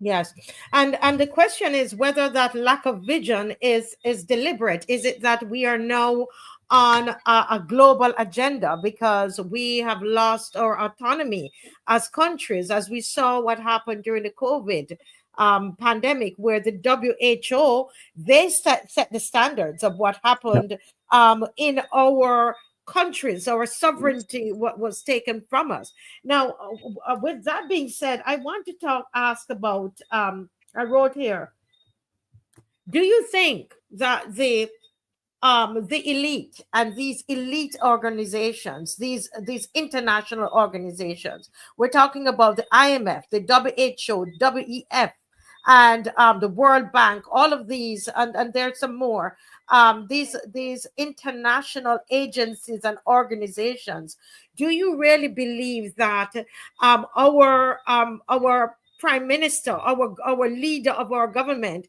is subservient to these entities? Because we just watched the video, and based on what the video is saying, if what the video is saying is so, there is a plan for 2030, and we do hear our prime minister talks about 2030. So Yes. is she more beholden to the elite agenda, the WEF, the WHO, the IMF, the World Bank, and to those international agencies and organizations than to the people of Barbados? And do you think, the second part of the question is, do you think that they are supporting her in her government, in her position as prime minister, in to ensure that she remains in power? Do you think there's any connection there? Yes, ma'am. I absolutely believe that. Let me say this. I think what has happened over the years, and especially during COVID, is that the elite of the world, I think they've gotten to the place where they realize that there's really no place on the earth for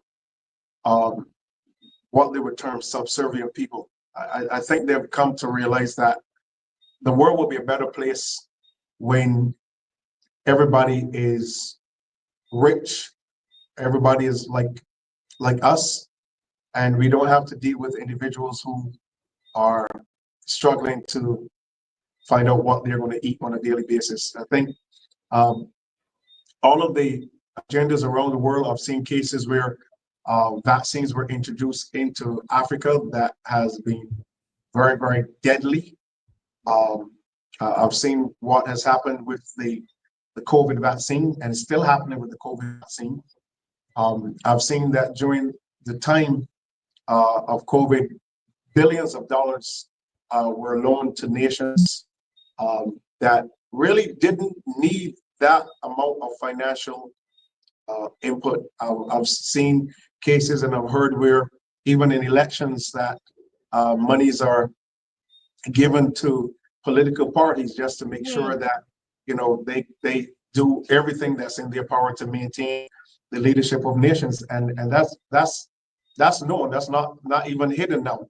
The fact that there is an agenda to make sure that certain people control certain territories so that they can get to do what they need to do. Now, if you look at Barbados, for instance, right now Barbados is in a major building boom.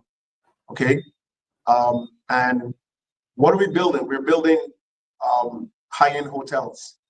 Okay. Why are we building high-end hotels and not building industry?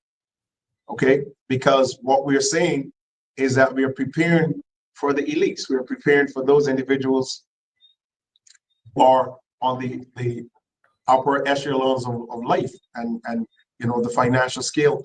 But what is happening is that you're pushing your people out while you're preparing for these individuals to come and enjoy your country. At the same time, while you're preparing for these individuals to come, your infrastructure is falling apart. Your educational system is falling apart. Your economy is falling apart. Your roads are horrible. You know, I mean, it's like unemployment is up. So you have a case where when you look at what is happening, you have to ask yourself a very serious question. Why are we building all of these mega hotels? You know, who are we building them for? What are we expecting after we've done all of this? So it is very clear that there is a huge collaboration of not just the, you know, entities like the World Economic Forum, the IMF, and all of these entities, but they're key individuals around the world that are very, very wealthy, that have signed on to a lot of these agendas, and they're putting their monies behind certain individuals to maintain their interests in the political arena within nations. I'll promise you, just like what is happening in Burkina Faso right now, the moment that you have a president that is more about development of the country, paying off its debt, getting the country out of bad contractual agreements with foreign countries that are plundering their resources, there's an automatic shift in the behavior of the larger nations, because this, unless we really get it to our people, this is about control. It is about making sure that we control what you do on a daily basis. And this is where we have to make up in our minds to break that control. We have to do what we need to do as a people. And I think I heard recently, you know, from your panelists here, that we, the people, we have to make up in our minds, because we're the ones who give them the vote. So they're actually our servants. They're not the ones to control us. We're the ones that should tell them what they should be doing. And when they're not doing what's necessary to make sure that things are right where we're concerned, then we have to literally send a message to them that we can no longer accept them as our servants, and we want them to go. And that's the power that the people have, because in a republic, the power is given to the people, okay? And then to those that the people elect. But the reality is that the system of control that we're seeing very heavily in Barbados right now, it is very key to show us that there is a system in place to make sure that you know, certain individuals continue to rule here in Barbados. And I'll tell you, for a fact, I live here in St. Peter, and I know that I can tell you, going as far back as 2019, the end of 2019, I can tell you pretty much every time that Bill Gates' yacht was here. And his yacht was here each time, within a week or two, there was a major decision made by the government each time that after his yacht left here. So you don't need to be a rocket scientist to understand, you know, he was here at the end of 2019, right after November 2019, we went into December of 2019, COVID hit. So, and each time that this has happened, the nation went into, something new, including going to Republic in 2022. So to answer your question, the answer is yes. There is a huge global agenda, and it affects every leader of every nation, because those who want to control the system, they need all of the leaders of nations to sign on to what they're doing. Yeah. And, it's very interesting that, our leader, we were saying it earlier, whereas, you look at the leader that he just resigned from Canada. What was his name? Remind me. Kevin Trudeau. Even Yes. though they were given the same Sonny, they were given the same title, he and Miss Motley. When you see him at the UN, he's wearing the Canadian flag, though. Mm-hmm. Our prime minister does not. And I think and when you look at all the awards that she's getting, one has to wonder, has she been appointed or anointed for something special? Have they chosen Barbados as a place where they can carry out their experiment? It's like it's an easy space. Yes. And you raise an important point there, Apostle. And Sonny, you can jump in as we wait on Mr. Corbin to come in. I'm going to wait on him to turn on his camera. Yes.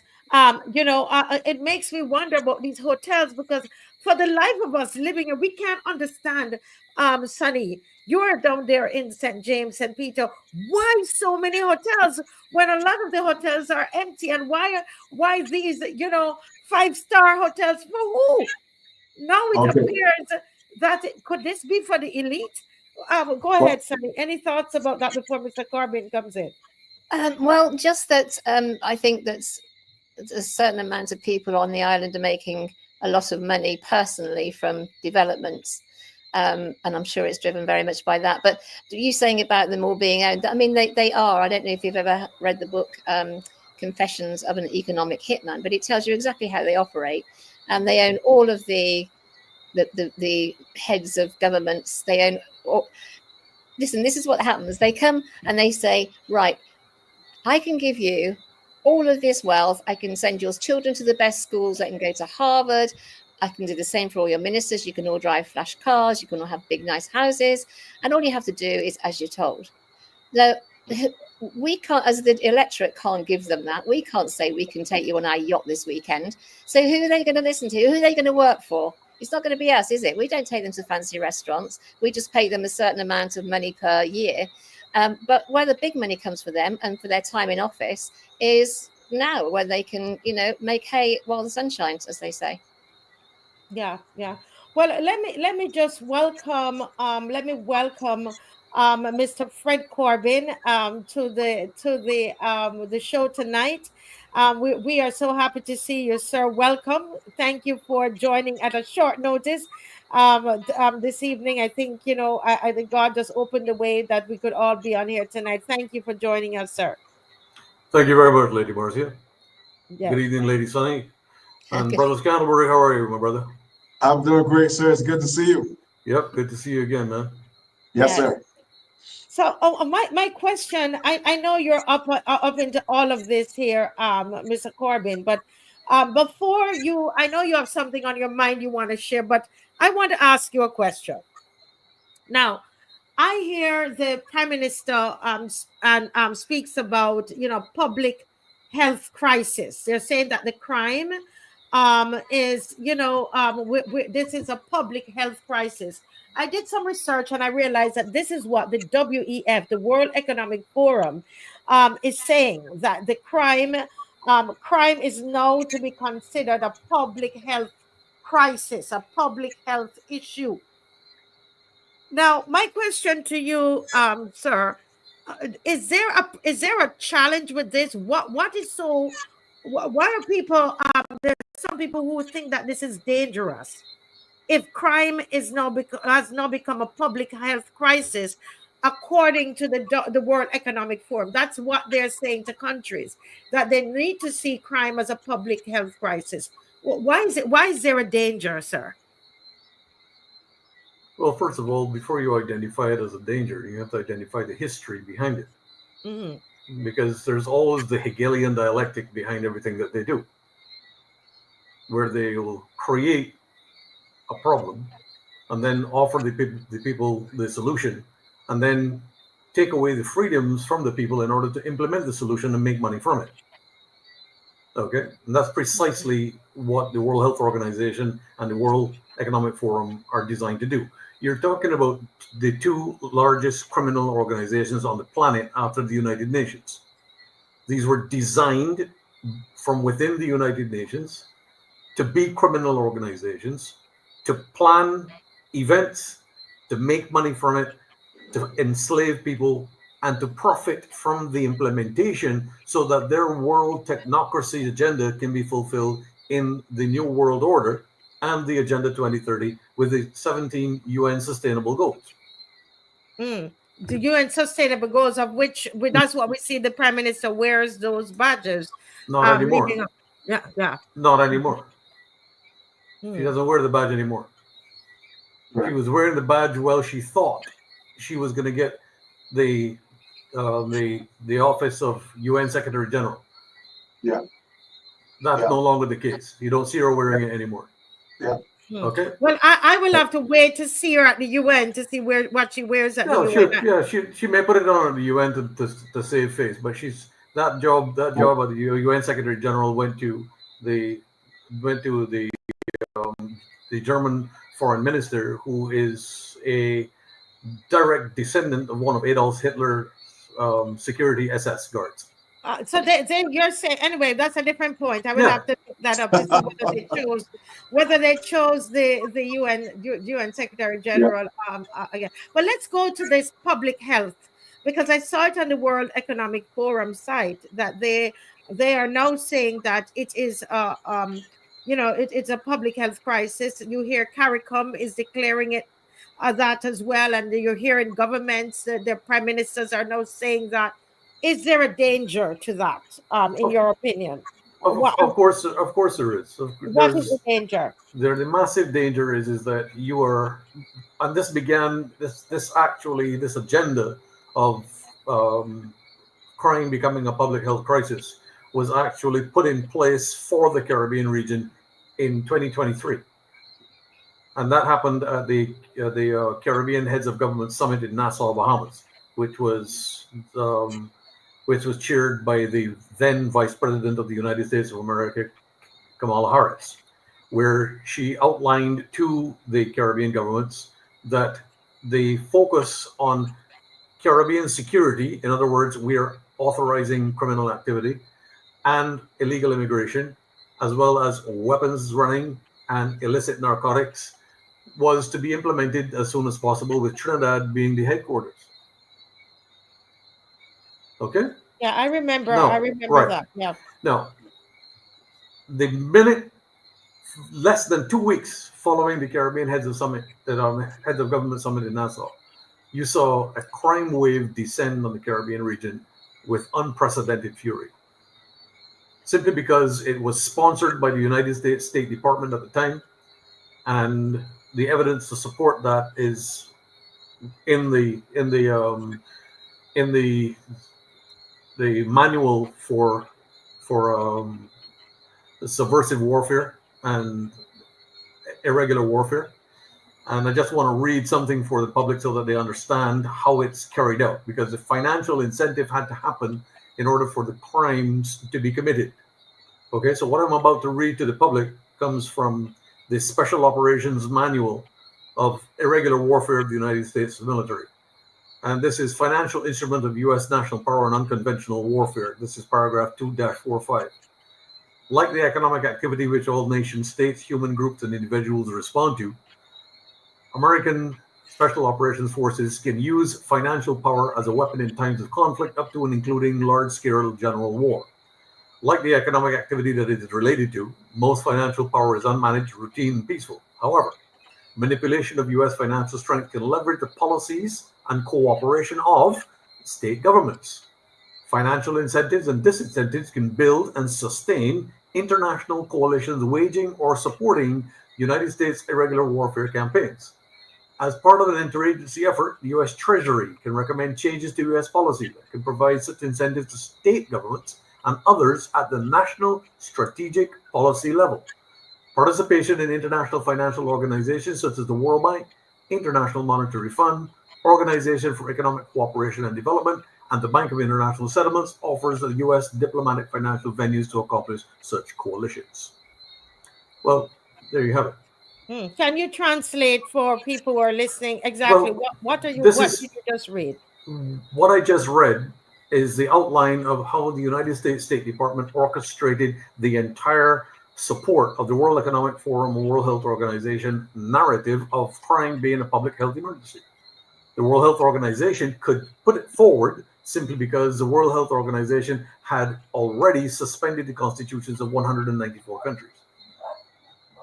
And that's what happened here in Barbados. The minute that our constitution was suspended in 2020, upon the declaration in Parliament by the Attorney General that there was a public health emergency of international concern, this allowed the entire floor to be opened to unconstitutional and illicit activity. And the narrative of crime being a public health emergency could be put forward as the most dangerous weapon of unconventional warfare against the population, to induce fear, to depend on the government for protection. And that protection would come in the form of vaccination. It would come in the protection of removal of freedoms and rights and liberties, and also a step-by-step, stone-by-stone implementation, what we call the tiptoe towards tyranny, the tyrannical tiptoe.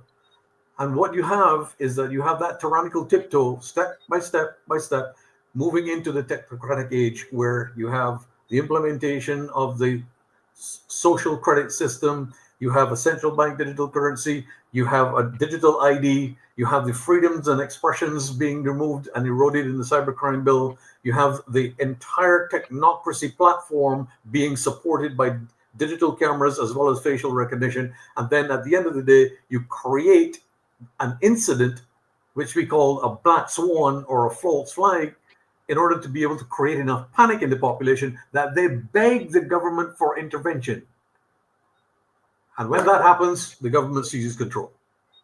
You know, I was reading up some before you guys came on today. I started to do some research, and there are quite a number of organizations and groups and that are concerned about this public health crisis term that is being used for crime. And one of the reasons that they said, Mr. Corbyn and others, is that the expansion of government power under the guise of health. And you made mention of, you know, them declaring a public health emergency. And then it gives the government, you know, Apostle Scanterbury, extraordinary power. So we hear this and they said, oh, crime is a public health crisis. But what could it's a possibility of what that could be used for, to expand the government power under the guise of health. They said here that it can justify militarized policing, curfews, digital surveillance, quarantining of high-risk individuals, and even forced interventions in the name of public safety, because it is a public health crisis. It blurs the line between medical authority and law enforcement, opening the door for dangerous overreach. Let me go back to Mr. Corbyn. Anything you want to add to that, Mr. Corbyn? Well, when you have the level of state sponsorship of crime, as we have seen here in Barbados, because the crime wave in Barbados is state sponsored. There is no question. That's your view on it. That it's sponsored. You believe that is not only my view. Those are the facts, because there's no one that can dispute it, and there's no one that can join any forum we will ever have. But how can we, like, Sonny, you said a couple of things. There's a link that I sent to Dave with a video. So Dave can put the link there. Is there anything that you can send to me that I can share? Because tonight is a night where we're asking questions and we want people to go to research. So Sonny, if you can, Dave, if you could put the link in the chat for the video we just shared so that people can look at it. And so if you have anything, Mr. Corbin, that people can look at, because if you're saying it's state-sponsored, can you give us a link? Can you qualify what you're saying? You know, how can you verify that for us? Okay, well, that's pretty simple. Just go to unlimitedhangout.com. Unlimited?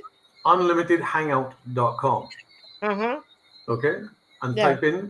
type in what is the global public-private partnership. That's all you have to do. The global public.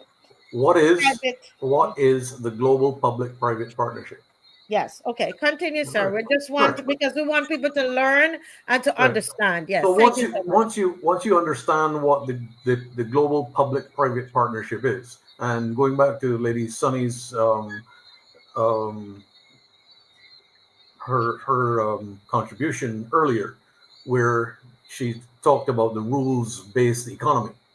This is all linked to that, and this is where the state takes command of the social partnership or the entire part of the economy and sponsors its activities either through the organization of the corporations and or private citizens being involved in their agenda.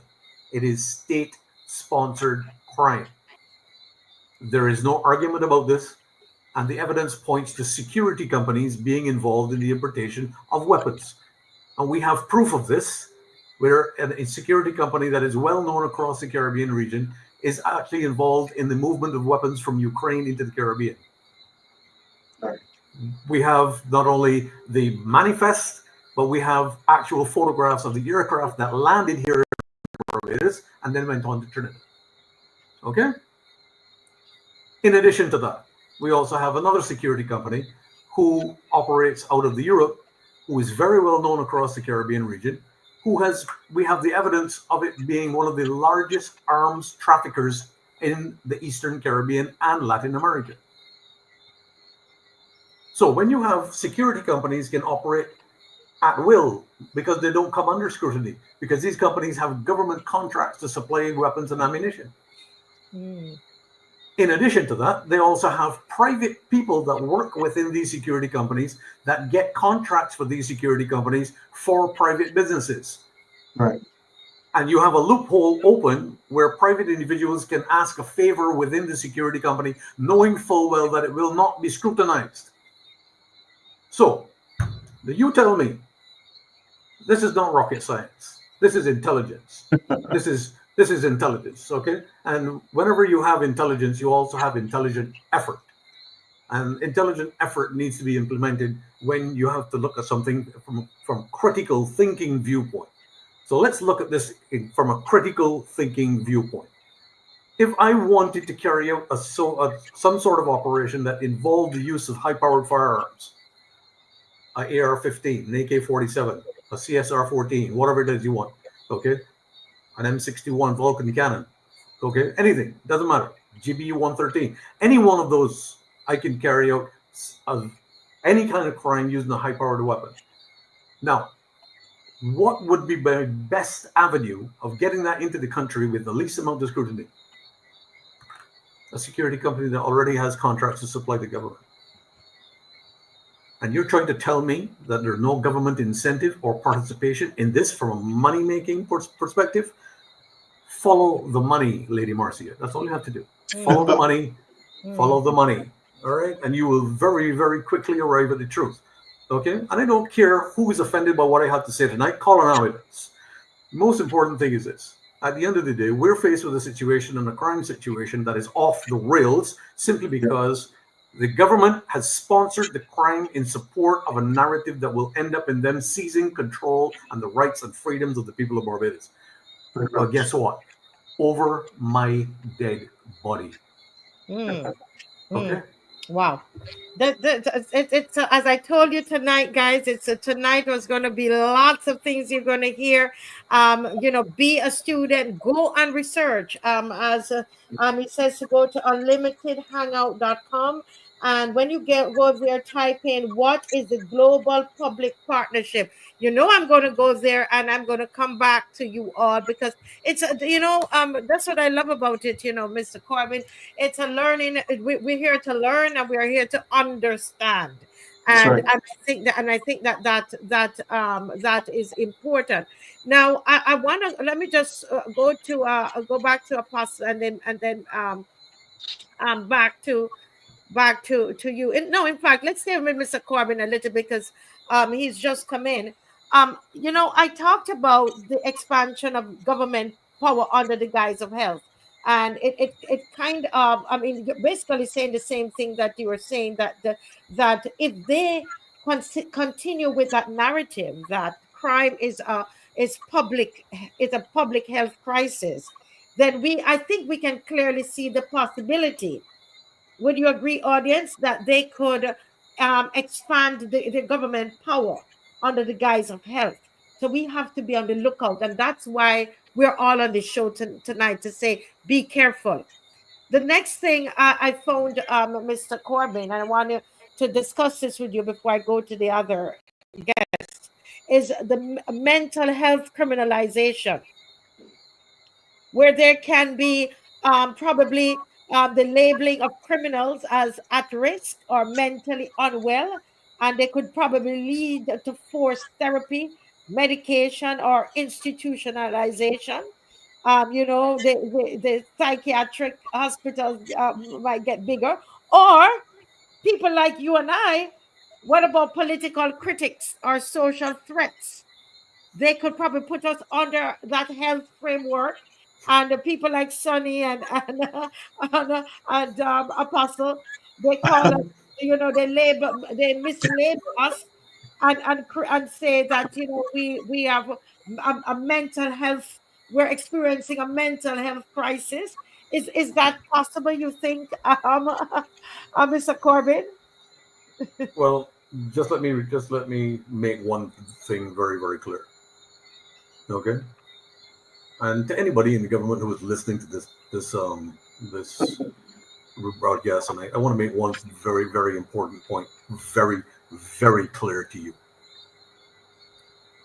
I said to the former commissioner of police when he expressed concern that maybe they would send or give him orders to come from me. And I said to him, I said, boss, if they give you an order to come from me, send one man with one gun and one bullet and make sure I don't get back up. Because if you send an army, you have to very carefully decide how many you're willing to lose to get one. Understand one thing very clearly, Lady Marcia. We're at an existential crisis in this country with regard to our very existence as a people and as a nation. Those persons who refuse to stand up and take issue with the situation will be the ones that will suffer the most.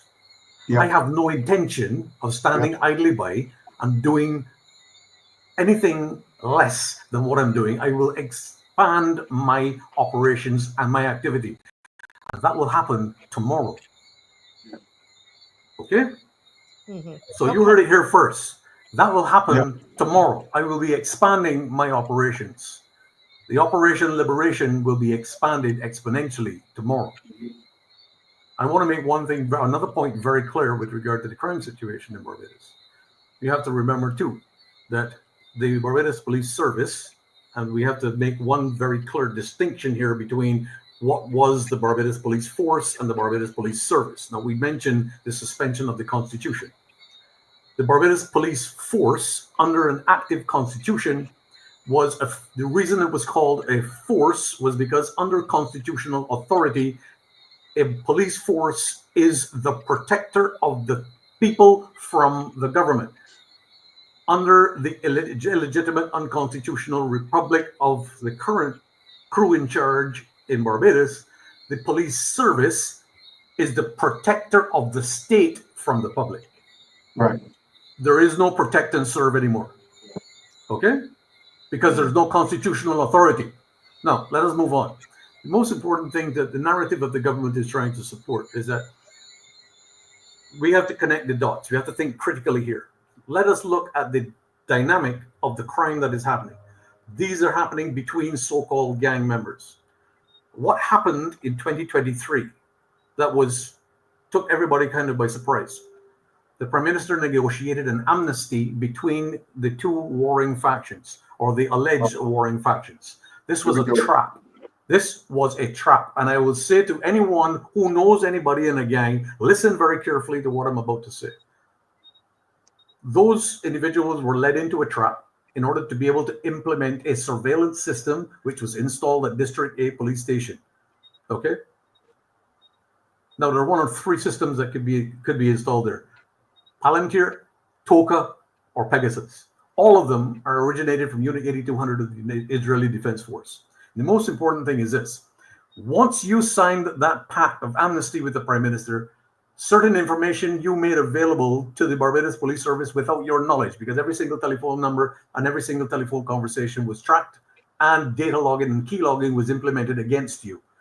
When the amnesty was then denied, the police service could use all of that information to bring the two gangs into warring with each other, which accomplished the goal of the government.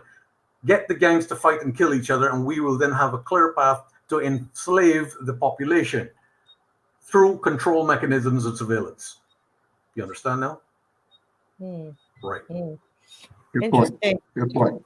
Yeah, interesting. Apostle, you want to? I can see you want to jump right in there. Well, Mr.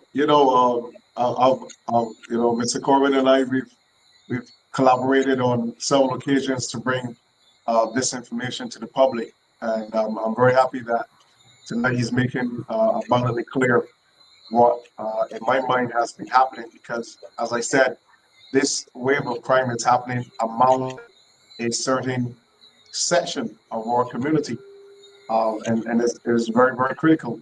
But I want to share something that in addition to this, I want to talk about and Mr. Corbin talked about the fact that they did in terms of closing out the Constitution. And this is very, very important for us to understand. We mentioned that in 2018, we had the situation with the flag in Ghana, and that was pretty much hushed. But a lot of individuals did not recognize the fact that our national pledge was broken by the Prime Minister and those who accompanied her to Ghana.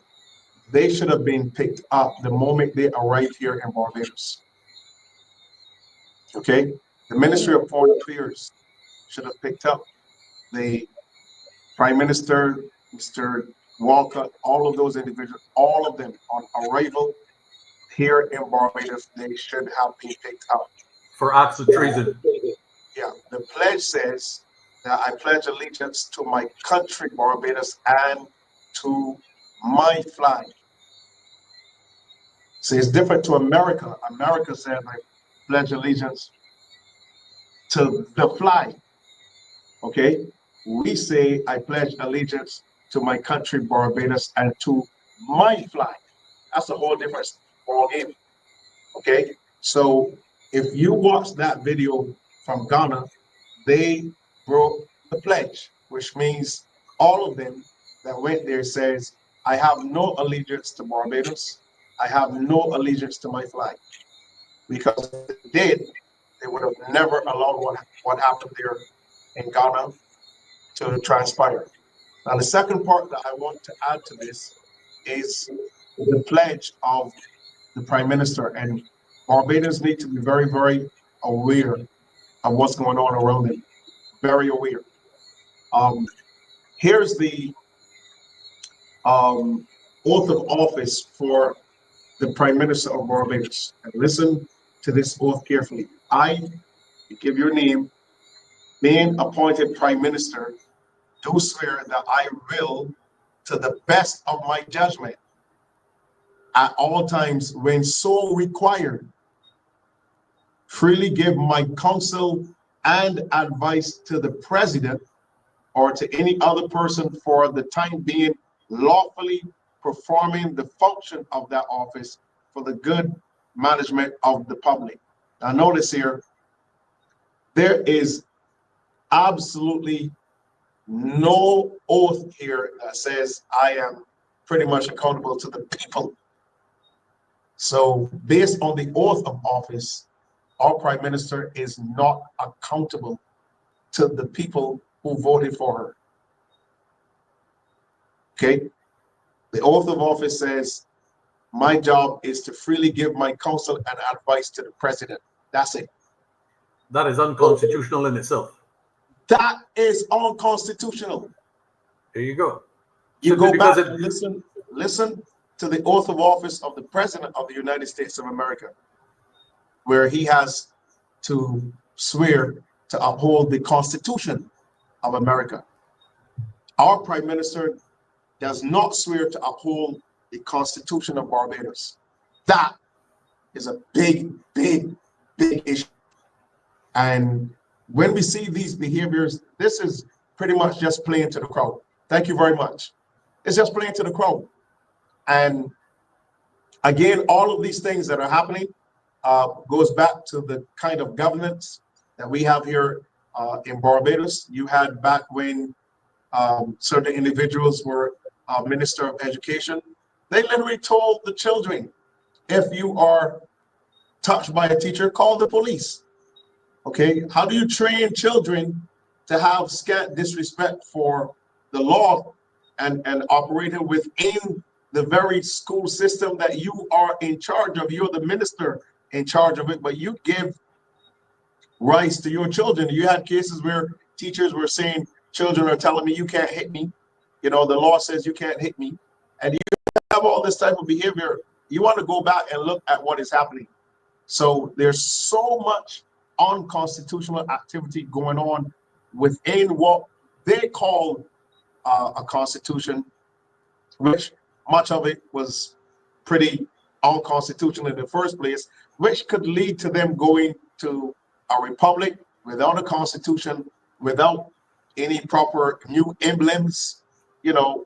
And you look at the reality of individuals, some of the brightest persons that we have here in Barbados are actually going around in town hall meetings as panelists to be a part of, I really don't know what to call it, but who goes and make your country a republic and then you turn and now you want to draft your constitution while you're a republic? Unheard of. So the reality is, if you're going to be functioning like this, then what message are you sending to the masses? And evidently, if you are going to sit with the leaders of the world, if you're going to sit with individuals, make an agreement with them, then you have them come to the media, tell the media and the people of Barbados, we entered into this agreement with the government, we kept our word, but the government did not keep their word. What do you think is going to happen? And I think Mr. Corbyn just made a very interesting point in terms of the reality of where the crime wave is actually happening. And I think if we start to look at these elements that needs to be corrected going forward to make sure that our ministers of government are accountable to the people, okay? And we have laws in place that can bring them to justice when they have been found to be operating beneath the standard that's required for ministers of government to be operating, unless we deal with the reality of where the real crime in Barbados is, it really exists. These lower levels of crime will not stop. So I really want to thank Mr. Corbyn for his factual presentation here tonight, and I'm certain that those who are listening have a better understanding of what's going on in Barbados right now. Yeah, thank you so much, Apostle. Dave, there is in your WhatsApp, there are two documents that I want us to look at, and we'll look at the three of you. We'll take a look at it and we'll discuss it. This was discussed on a podcast, a St. Vincent and the Grenadines podcast. I did try to find stuff to validate what is here. There was nothing on the net. I mean, possibly there's a reason why there's nothing on the net. But if Dave would put up I think the first one, the one you had up first, I think that's what oh no, you're right, Dave, you're right. Okay. So this someone sent this to me last week, and I have been reading it, gentlemen and lady, and trying to validate it, trying to find if anybody can find the source of this, or even anything else that's mentioned here to back up what is here. I would really appreciate it. So I'm presenting this as something someone shared with me, and I don't have another piece of source to go with this. Okay, so remember what we started off the show by saying we're asking questions on here tonight. We are on here. I'm not going to pretend I have the answers to anything, to everything that is being said on here tonight. All I'm saying, it's a good opportunity for us to have this discussion, and we can always ask questions and we can research. But this is Project Shellnet, and it said August 15, 2019.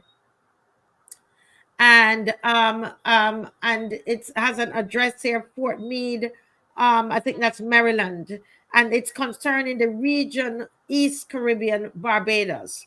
Okay, so this seemed to be something coming from the US. Okay, so read along with me, and then I'm going to open the floor first to Sonny, and then to Mr. Corbin, and then to Apostle. Project Shellnet in 2019, an untraceable communication leak referenced Project Shellnet, an alleged regional surveillance initiative quietly spearheaded by a triad alliance, the UK's GCHQ, the US NSA, and a little-known Caribbean intelligence network known only by its codename Coleman, which is a Caribbean operations for listening, extracting, and monitoring and analysis network. Barbados, seen as a soft node in the Caribbean, politically stable, tech-savvy, but small enough to manipulate, was chosen as the testing ground, not just for surveillance, but for behavioral compliance tech. The lie detectors, not your average polygraphs. These are next-gen neural response trackers, subdermal heat mapping, micromuscle movement analyzers, even AI-based voice pattern profilers. They aren't just trying to catch criminals. They're mapping predictive dissent profiles. Why now? Barbados has quietly become a digital data hub. With its push towards becoming a republic, it gained international attention and the perfect cover for embedding new surveillance infrastructure under the guise of national security modernization. But in reality, it's about feeding Shellnet's data algorithm, collecting emotional and cognitive response patterns across the population. Once they normalize wiretaps and truth verification under the law, they'll move to integrate it with biometric ID systems, the long game, a compliance score system, similar to China's credit system. The players. Who are the players? And I think it goes to the next one. I guess at the end of it, we see the next one. The next, do you have the next one, Dave? The next document. The players are GCHQ is providing decryption, the decryption algorithms. The NSA is feeding neural response analytics, originally tested in black site interrogations. Coleman, their existence is denied by every Caribbean government. But whistleblowers claim their operations center is built under a decommissioned sugar plantation outside St. George. Oh my goodness, they're going to call me a conspiracy theorist. I don't know. I am just reading. Before you go, Mr., let me just go to Sonny before I come to you, Mr. Corbin. Sonny, you've read this. I sent it to you in the week. Any thoughts on this based on what you shared about the number of surveillance cameras that are in Barbados, etc.? Any thoughts on this? Only that it really confirms what everything we've said here tonight, doesn't it? This is sort of almost, it's our script. I mean, it's incredible that we've said all this, and here it is. They're telling us what they're doing. I don't know the provenance of this at all. You sent it to me, I know, and you've been looking at it, and I couldn't find anything either. But certainly, it would fit very well in what everything we've outlined here today. And this really does confirm that we're on the right track with our suspicions. Yeah, if this is a true document, this would make complete sense. Yes. Thank you, Sunny. Mr. Corbin? Well, forgive me for thinking critically from the intelligence background, but I see certain references in here, and it's quite obvious that this document is a fake and is inaccurate. Reason being is that if anybody had any understanding of the intelligence community, they would not use GCHQ. GCHQ stands for General Command Headquarters. Okay, that was used during the Second World War to denote the command office of Winston Churchill and so on, who were running the Second World War operations. If someone had said MI6, fine, no problem. And then the NSA has absolutely nothing to do with neural response analytics and black site interrogations. The NSA deals with the military security operations of the United States Intelligence Service. And it does its own research only for and in defense of the United States of America. It does not even speak to the NSA, to the CIA, or anyone like that. Yes, some interagency feedback may occur, but the NSA does not become involved in small island politics trying to figure out databases. Okay, and the Coleman moniker, okay, talking about existence being denied by every Caribbean government. This is just a publication of fiction in order to create the imaginary illusion that people can hang on to something that may some way or in some form go somewhere. It's like the whole White Hats organization that people have been following so avidly for the last 4.5 years that suddenly sprung up, and only to discover that the entire operation with QAnon and the White Hats and all this nonsense was nothing more than an Israeli intelligence psychological operation in data gathering. Interesting. Now, as I said, we tried to, Sonny would know, I tried to find information, and I said, to myself, I'm just going to share it tonight and see if anybody out there can, verify anything. And here it is, Mr. Corbin is saying he believes it's fake. What do you think out there? Anybody else has any other thoughts on this? It's interesting to hear. Go ahead, Sunny. Sorry. The GCHQ are very much alive and kicking in Gloucestershire. I used to live not far from them, and a friend of mine was a director there. So I do know that they are very active in overseas activity. They're basically a sort of listening agency for the UK intelligence. So I don't know whether I dismiss them out of hand, Mr. Corbyn. I defer to your superior knowledge on the intelligence service, but they certainly are something that are very much actively involved in listening in international agencies. Yeah. Well, Dave has something here on the site, and that's fine. That's why we have in this discussion. So Sunny is saying that the GCHQ is currently active in her country, in the UK, that it is, and it is saying here, Dave, is this current that you have here? That the GCHQ, which stands for the Government Communication Headquarters, is one of the UK's 3 intelligence and security agencies. It is a British intelligence, security, and cyber agency focused on communications and data. Okay, interesting. Also known as MI5. Yeah.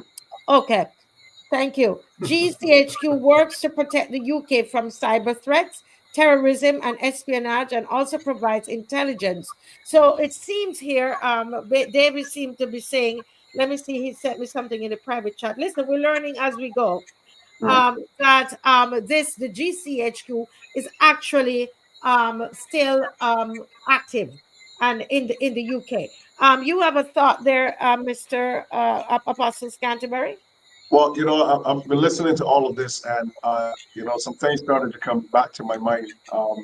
And this, a lot of things are pretty much played out in a lot of the movies with James Bond, and a lot of intelligence. And I've watched that series pretty often, and I've watched it not for the sake of liking the character, but the fact that I realize that a lot of what is going on in the world is pretty much told to you in the James Bond series.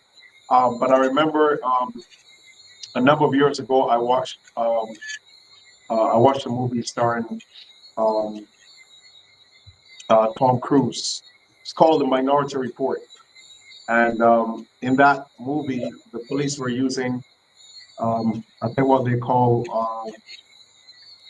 psychic technology to detect and then arrest and convict individuals who did crimes. They call it pre-crime. Mm-hmm. Okay. So you would be, based on the technology that they had, they would be able to determine whether you were going to commit a crime, and if there was enough information, then the police will be dispatched to arrest you before you committed that crime. And there was a situation where one of the heads of the organization had actually committed a crime, but he went into the system and he doctored the information that he could not be detected as a murderer. And I think many times when individuals are playing with people's privacy and you're playing these games of trying their best to act in such a way to into the daily lives and activity of individuals, I think we really need to do something about that now before it spirals into a monster. And this is why I think, you look at James Bond, you will see Halle Berry, she said she was from the NSA. You have MI5, you have MI6, you have the double O's, and so you have this great system of surveillance that is going on, not just in England, but around the world. And you can see where there are moments where, from facial recognition, there was a scene. I don't remember which one it was, but when James was taking pictures of the individuals in the theater, and while he was sending the pictures back to, their faces were coming up, facial recognition, names, locations, addresses, job, position, wealth, everything was coming up on the screen. So you can see that there is already in the world a very sinister attempt to pry into the daily lives of individuals. So we are not living in a safe world any longer. And if people believe that we're living in a safe Barbados, it definitely not is. I had a gentleman, before I turn it back to you, I was having a conversation with him, and he told me he has some type of connection to the intelligence world as well. And he said he had some friends that were here in Barbados from a particular organization in America. I'm not going to call the name. And he said he was up with them, and he said, listen, I want you to come. I want you to see what's going on. And they were outside of a particular area, outside of a particular business in Barbados. And they had apparatus where they would just point this particular piece of instrument to the building. And you heard every conversation that went on in that meeting. He told me they heard every conversation, everything that went on in that meeting, as though they were there. So the technology is there to spy on individuals, and we have to come to a realization that right now we have to do something, because we're not safe at the moment. And people are going to play the game of making you believe that, oh, we're now going to be implementing these things. We're now going to be implementing this technology. We're now going to be seeking legislation to, do wiretapping. Listen, all of that has been going on already. And I think the moment that the public wakes up and realize that this is not something that is coming, this is something that is already here, I think we're going to see faster response and more changes that will work in favor of the public. Yes, the public coming to that understanding. I thank Mr. Corbin for he's putting some links in the chat here that I had asked him for, and so Dave was put up one on the screen, and if we can get them in the actual chat, the comment section, because tonight, remember how I started off the show. Tonight we are here. We're here to ask questions. We're here to learn from each other. We're here to research, to get into research, because, it's an area, as I said, like the document I put up, I could not get head or tail out of it. And I said, I'm going to bring it to the people and see if they are going to be able to find anything on it. Now, we're seeing different views on it, even on this panel tonight. And Dave has found something that the M15 is not the same as the GCHQ. So even if that, we need to research it. Research that document. Dave, if you could put it up, because I would love to know. I would love to get to the bottom of this document here, Apostle. Because it's saying the GCHQ and the M15 are not the same. They're distinct UK intelligence agencies with different but related roles. You see? The GCHQ focuses on signals, intelligence, and information assurance, while M15 is the UK's domestic counterintelligence and security agency. Well, guess what, folks? This is a homework for everybody. So if you put up the document so they can take a screenshot, the one that we read, that we don't know if it's fake, we don't know if it's real, we don't know if part of it is fake and part is real. Can we take a picture of it and do some homework and come back to us? Not this one, the one before this that has no, that's the Prime Minister wearing the oh boy. Yeah, so I'm sure you'll find it and put it up for us. This is the one that has the whole thing about GCHQ, and where we have in the little this discrepancy with those. And if you look in the chat, you will see lots of link, guys.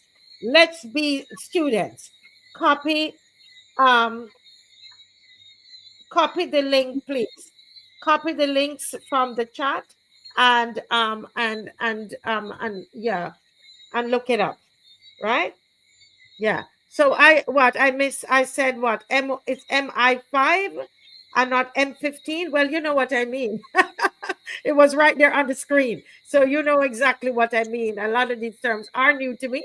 And I did say that at the beginning, that a lot of this here, I'm researching and I don't know. So, okay. Okay. All right. Now the line is open, guys, for calls. 236-7000. You might be able to shed some light. And I don't mind. I love research, gentlemen. I love when I don't know. You don't know. It's good to know, and it's good to search, and it's good to find what you're looking for. While and I can see the panel, they're searching too. But while we wait on calls, so the phone line is open and we are ready for your call. We have 30 minutes to take your call. Please, we are ready. I want to say, guys, that what I'm finding is that a lot of countries who classify their crime of violence as a public health issue, they become eligible for funding, right? So it is to their advantage. It is to a country's advantage to declare crime a public health issue. Why is that? They receive funding from the WHO. from PAHO, for UNDP, the World Bank, USAID, and private foundations like the Gates Foundation, Open Society, and others. These funds are earmarked for community intervention programs. So be ready. Be ready when they're going to declare this in Barbados a public health issue, because you know what our government says, our PM says, she want money. So the WHO, PAHO, UNDP, World Bank, USAID, and Gates Foundation, Open Society, they said they will give them money for the community intervention programs, violence prevention through mental health services, youth outreach and rehabilitation, data collection and surveillance systems, training of police and health workers.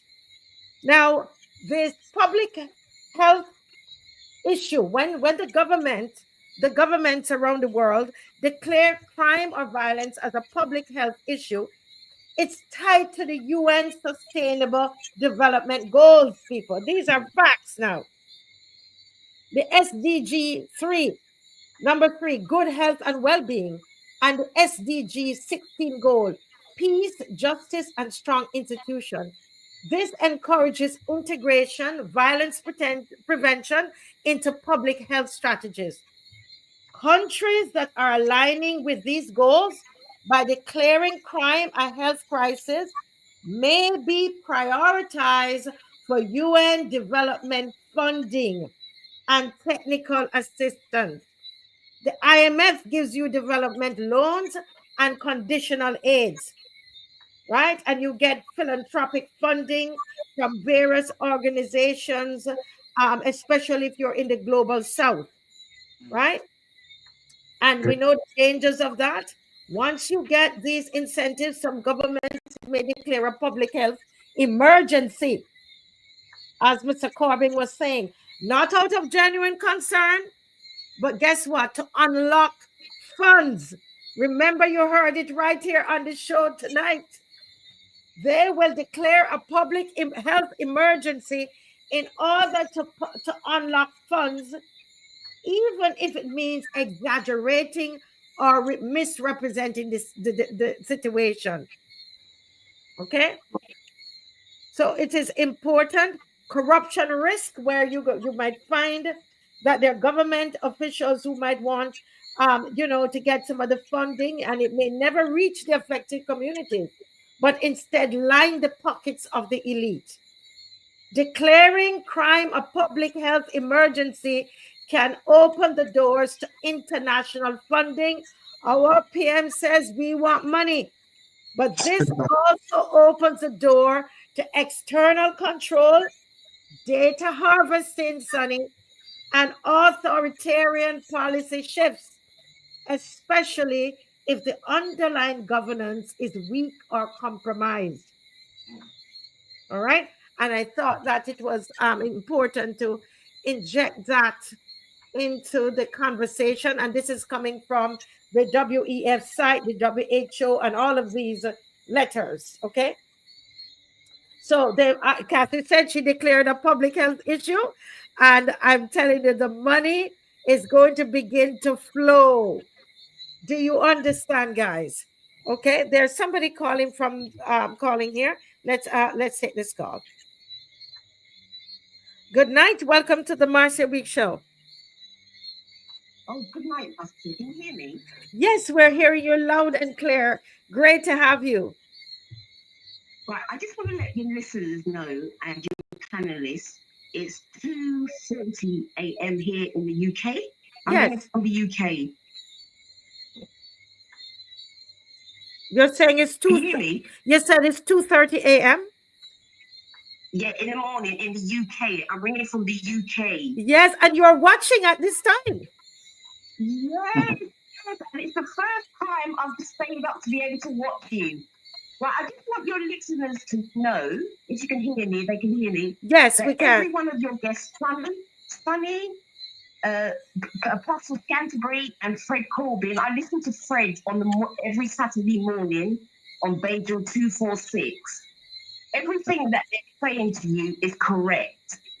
I just want to clarify the statistics that Sunny quoted about the gun crime in London is not right. It's not correct. You have to be careful what you read on certain publications. The same thing is happening in London. They're scaring the tourists, saying that London is a violent city, so the tourists are scared to come. But the statistics is wrong. It's not violent. It's the same. Everything that Fred is saying is correct. It's all state designed. It's designed by the state to frighten people. Everything Apostle Canterbury is saying is correct. GCHQ, Sunny, is correct. They are still in operation. MI5 is something completely different. They're different organizations, but they all deal with surveillance. The thing is, the Belgian public are not prepared for what's coming. And there are lots of things that Mia Mottley has signed Barbados up to that the public are not aware of, but it's all on the website. The bank at Jamot's Lane, you need to do some more research about that. Fred talks about arms deals and stuff like that. It's all there already. Everything is there. Everything Apostle Canterbury said a few weeks ago about what happened, Fred is correct. Mia Mottley no longer, I think Belgians, they're concentrating too much on the flag. It's bigger than the flag. The sustainable goals, it's a big agenda. You got to forget the Barbados flag. You got to look at the bigger picture. Mia Mottley, it's not just the sustainable goals she's not wearing. What's happened to the scarf? Have you not noticed the scarf has disappeared? What's happened to why is all these links with Africa? 2 weeks ago, Apostle Canterbury talked about the Ghanaian nurse is coming to the UK, and a lot of things are happening. He's correct. Because I work in healthcare, I work in social services. There are lots of things that Barbadians they're not prepared for. There are lots of things that Barbados has been signed up to. We have 15-minute cities in the UK. It's about restricting people's movement. Mia Mottley's already signed Barbados up to certain things. Apostle Canterbury talks about the emblems, about the sea, and I can't remember. He talks about but if you research, there's something called a maritime something with Dubai. There's a lot of things going. There's lots of things that are happening that Bajans are not aware of. And you have already been signed up to these things. There's lots of things that you're not aware of, but it's on the website. Mia Mottley was in the UK in April. She came to Downing Street.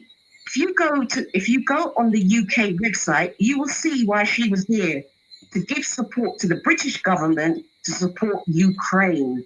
It's on the website.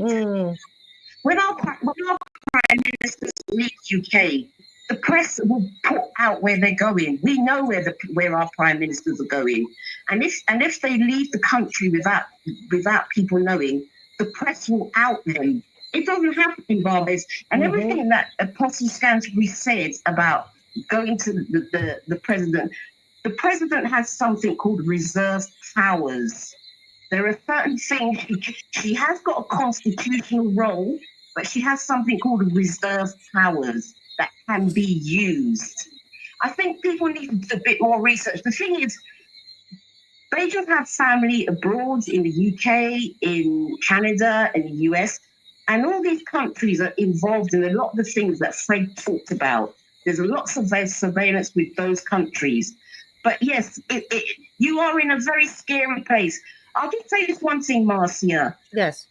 In the 1980s, early 1990s, there was an outbreak of crime in the Black community, something we've never experienced, especially in places like London, Birmingham, Manchester, and there was lots of gang warfare, what they called, and people got caught in the gang warfare. But there's lots of things I won't say because it's obviously on YouTube. But there's underhanded things that went on with that. So they brought in something called, they started to bring in something called a Section 60, which is a curfew, Section 60. It gives the police automatic powers to bring curfews against the people, so you can't go into a certain area because of the warfare. But there's a lot of underhanded things that are going on. I think Bajans need to wise up. You need to wise up, because there's lots of things that is very bad that Leah Motley has signed you up to, and all the stuff with Africa. You've got to ask yourself, what's behind all of that? Where's all this love for Africa come from? What's the agenda behind? Because there is an agenda behind that as well. There's an agenda behind everything. And she is being... Mia Motley, Caswell talked about it ages ago. Mia Motley's just the puppet. I remember when Heather Cole used to do the Monday show with Dr. Ferdinand. Yes. Heather Cole said, and somebody laughed at her. I remember the person that laughed at Heather Cole. Heather Cole said, there's something that they're building in Barbados. It's either a prison, she said, or it's some kind of surveillance something, she said. I think she said it was insane. Do you remember? Yes. And somebody laughed, and they thought she was being ridiculous. But I remember that, and I thought, she's right. She's right. There is something.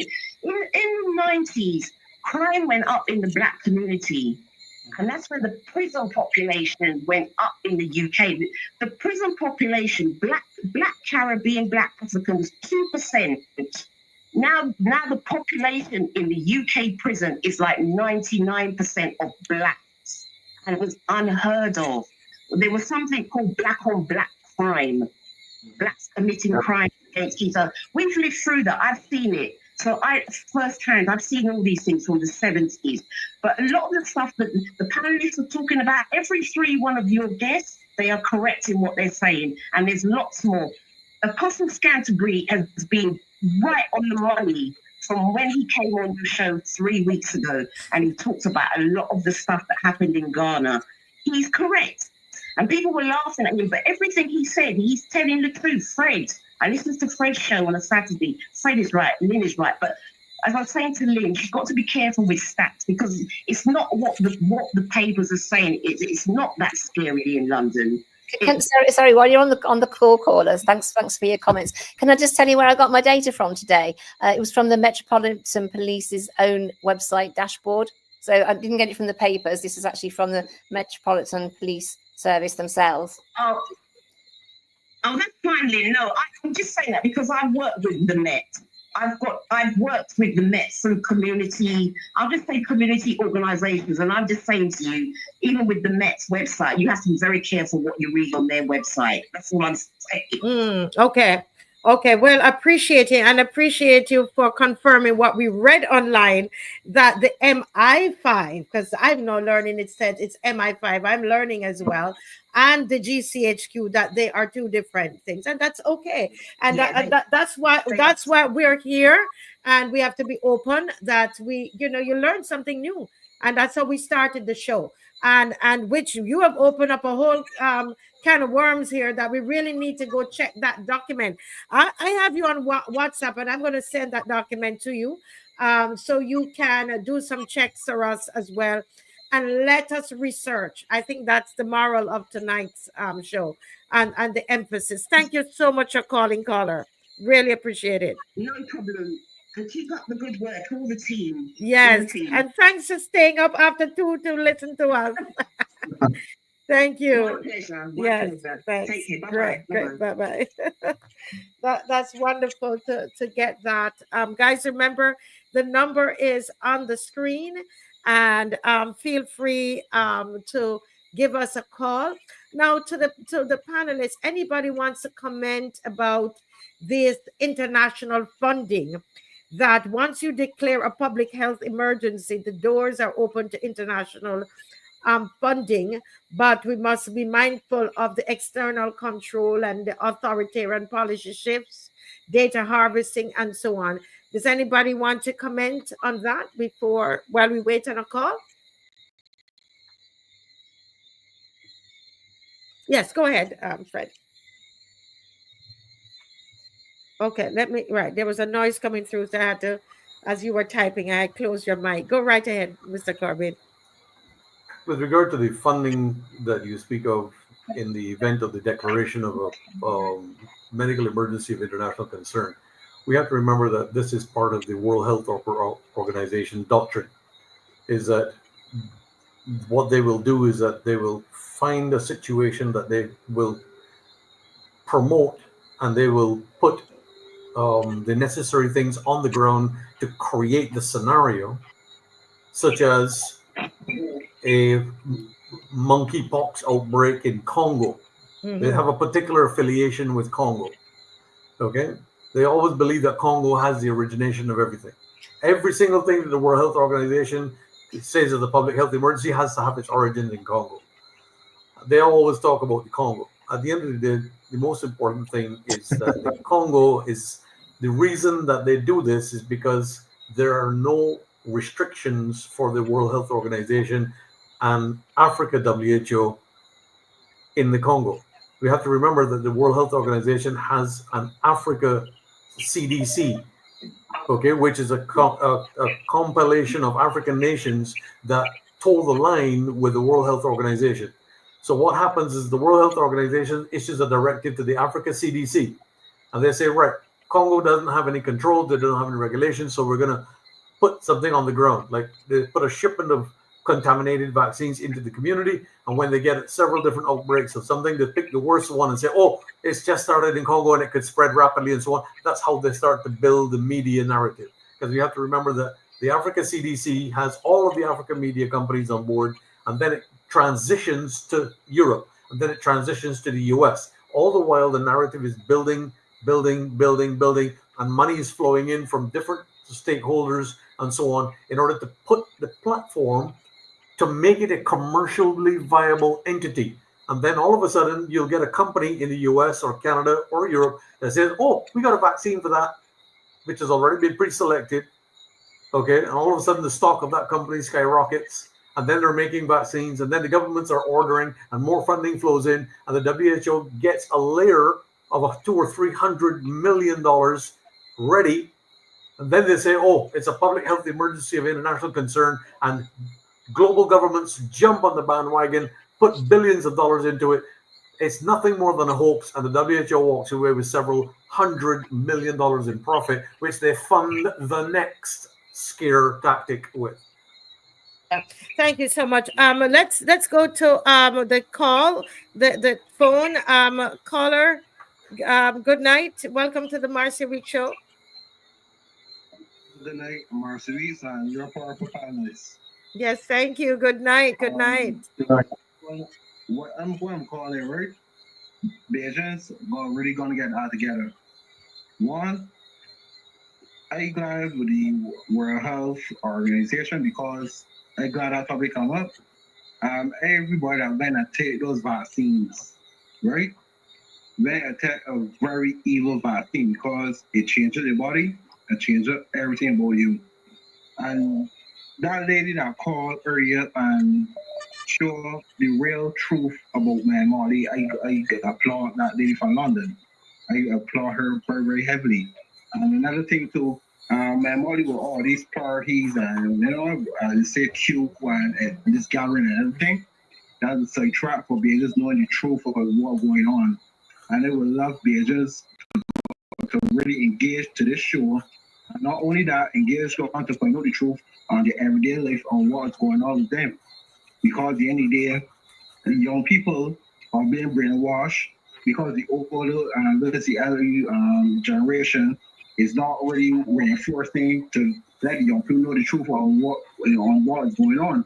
Yes. So my advice to the elderly, bring the young people into the truth and not into this party or in this fancy world that run the hell, everything's great, but nothing's great because we're in a dark era right now.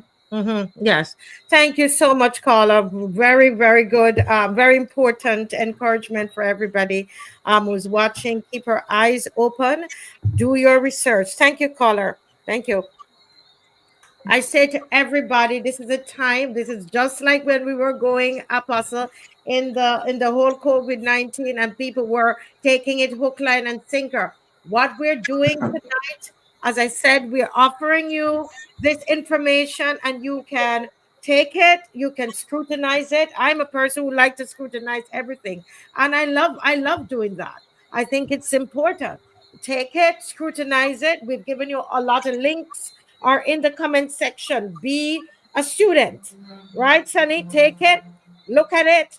The video is there. The whole video is there. Put it on, listen to it, and come up with your own conclusions. Important, but don't you ever say years to come, nobody said anything to you, right, Apostle? That Yes, you ma'am. actually heard something.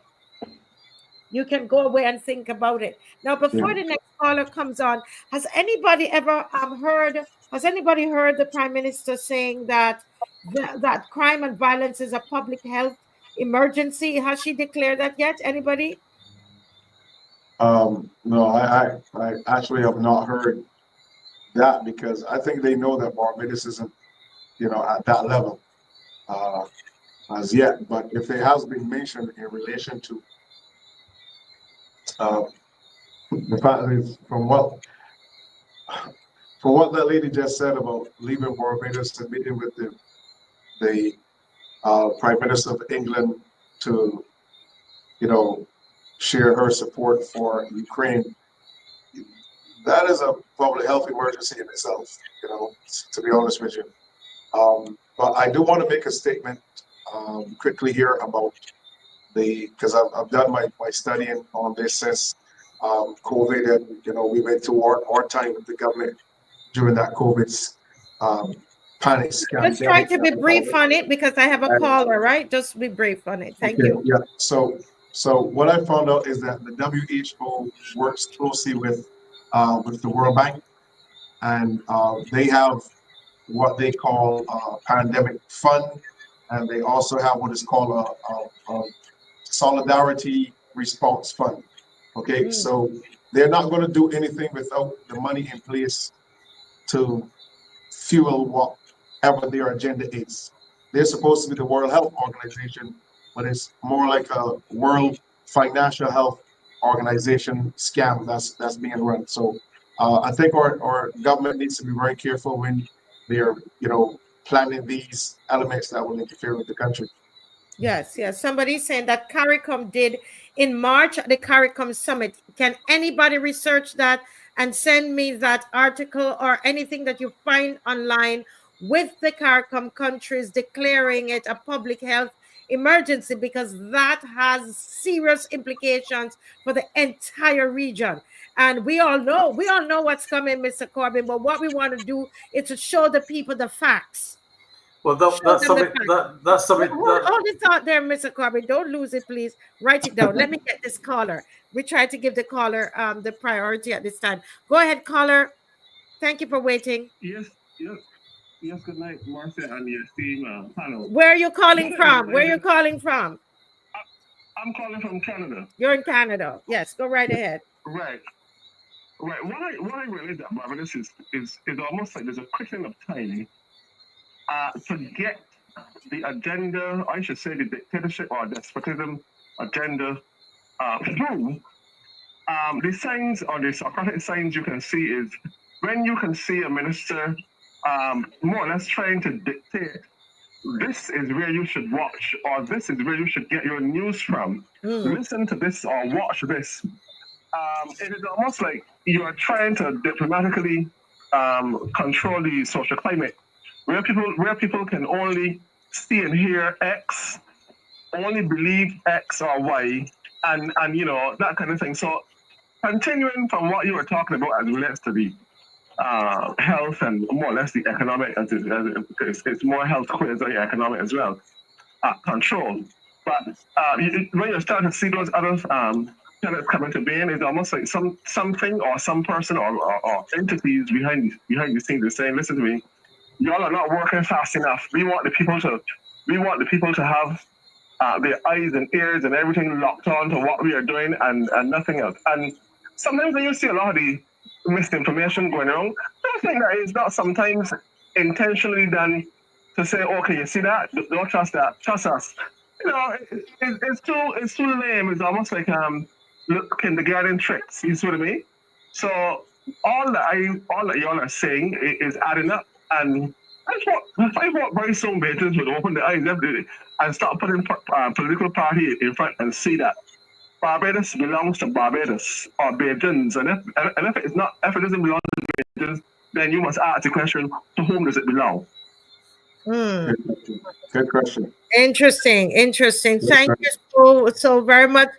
You're in Canada. I hope you're going to be able to go and see the young people who are going to be running on behalf of Barbados. They arrived there last night. I hope you're going to be able to go to see them. They're in Toronto.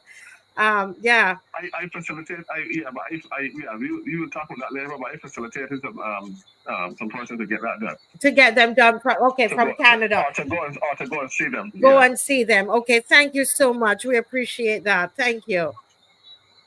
All the best. Yes. Those of you listening, the Blaze Athletics Club, they're in Toronto, Canada, running. They'll be competing on behalf of Barbados. And so if you are in Toronto and you want to go over and say hi to all those wonderful young men and young women, please message me 236-7000. Go over, give them a nice badge and smile and put them at ease. Let them come back here with lots of gold medals. All right? It's wonderful. Mr. Corbin, yes, go right ahead, sir. Right, I just want to remind the public that in 2023 there was a CARICOM Heads of Government Summit in Trinidad, where the crime situation was discussed and where the entire crime agenda for the Caribbean region was reinforced by every single prime minister across the region.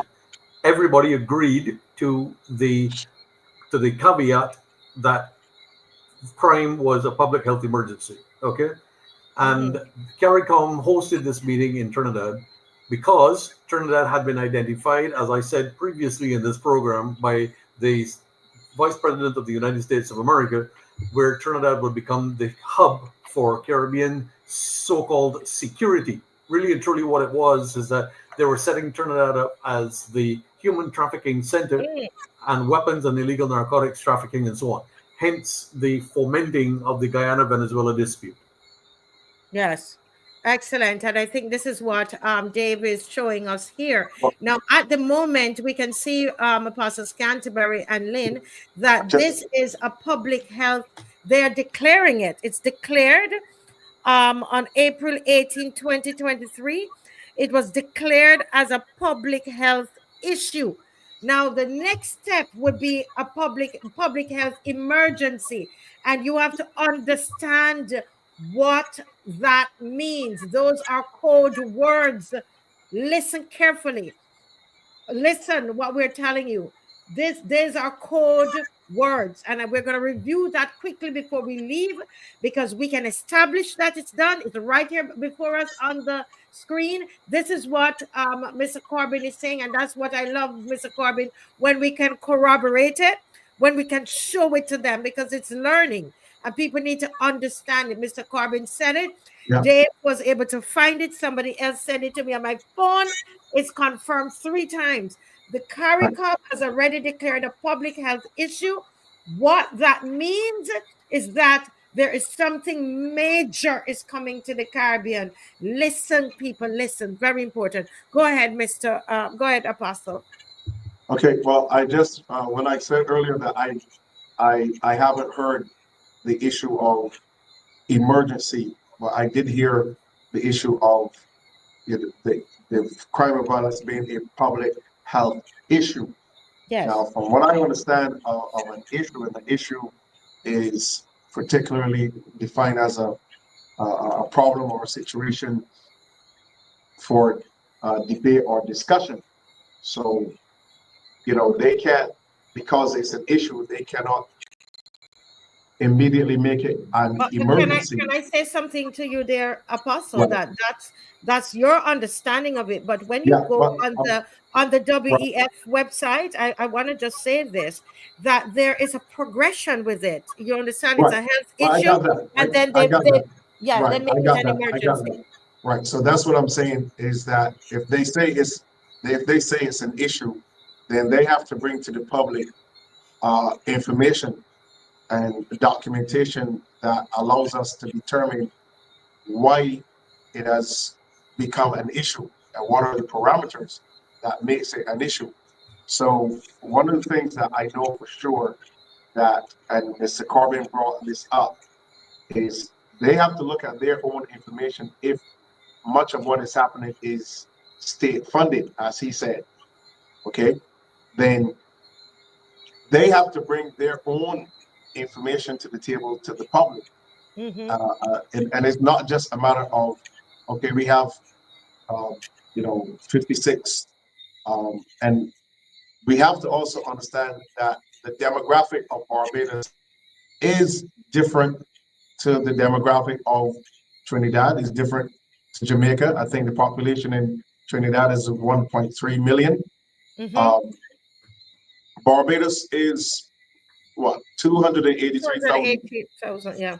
Okay, so you have Trinidad's almost 4 times Barbados, and then you also have the element of Trinidad being closer to a lot of the heavier drug producing countries, Venezuela, Guyana.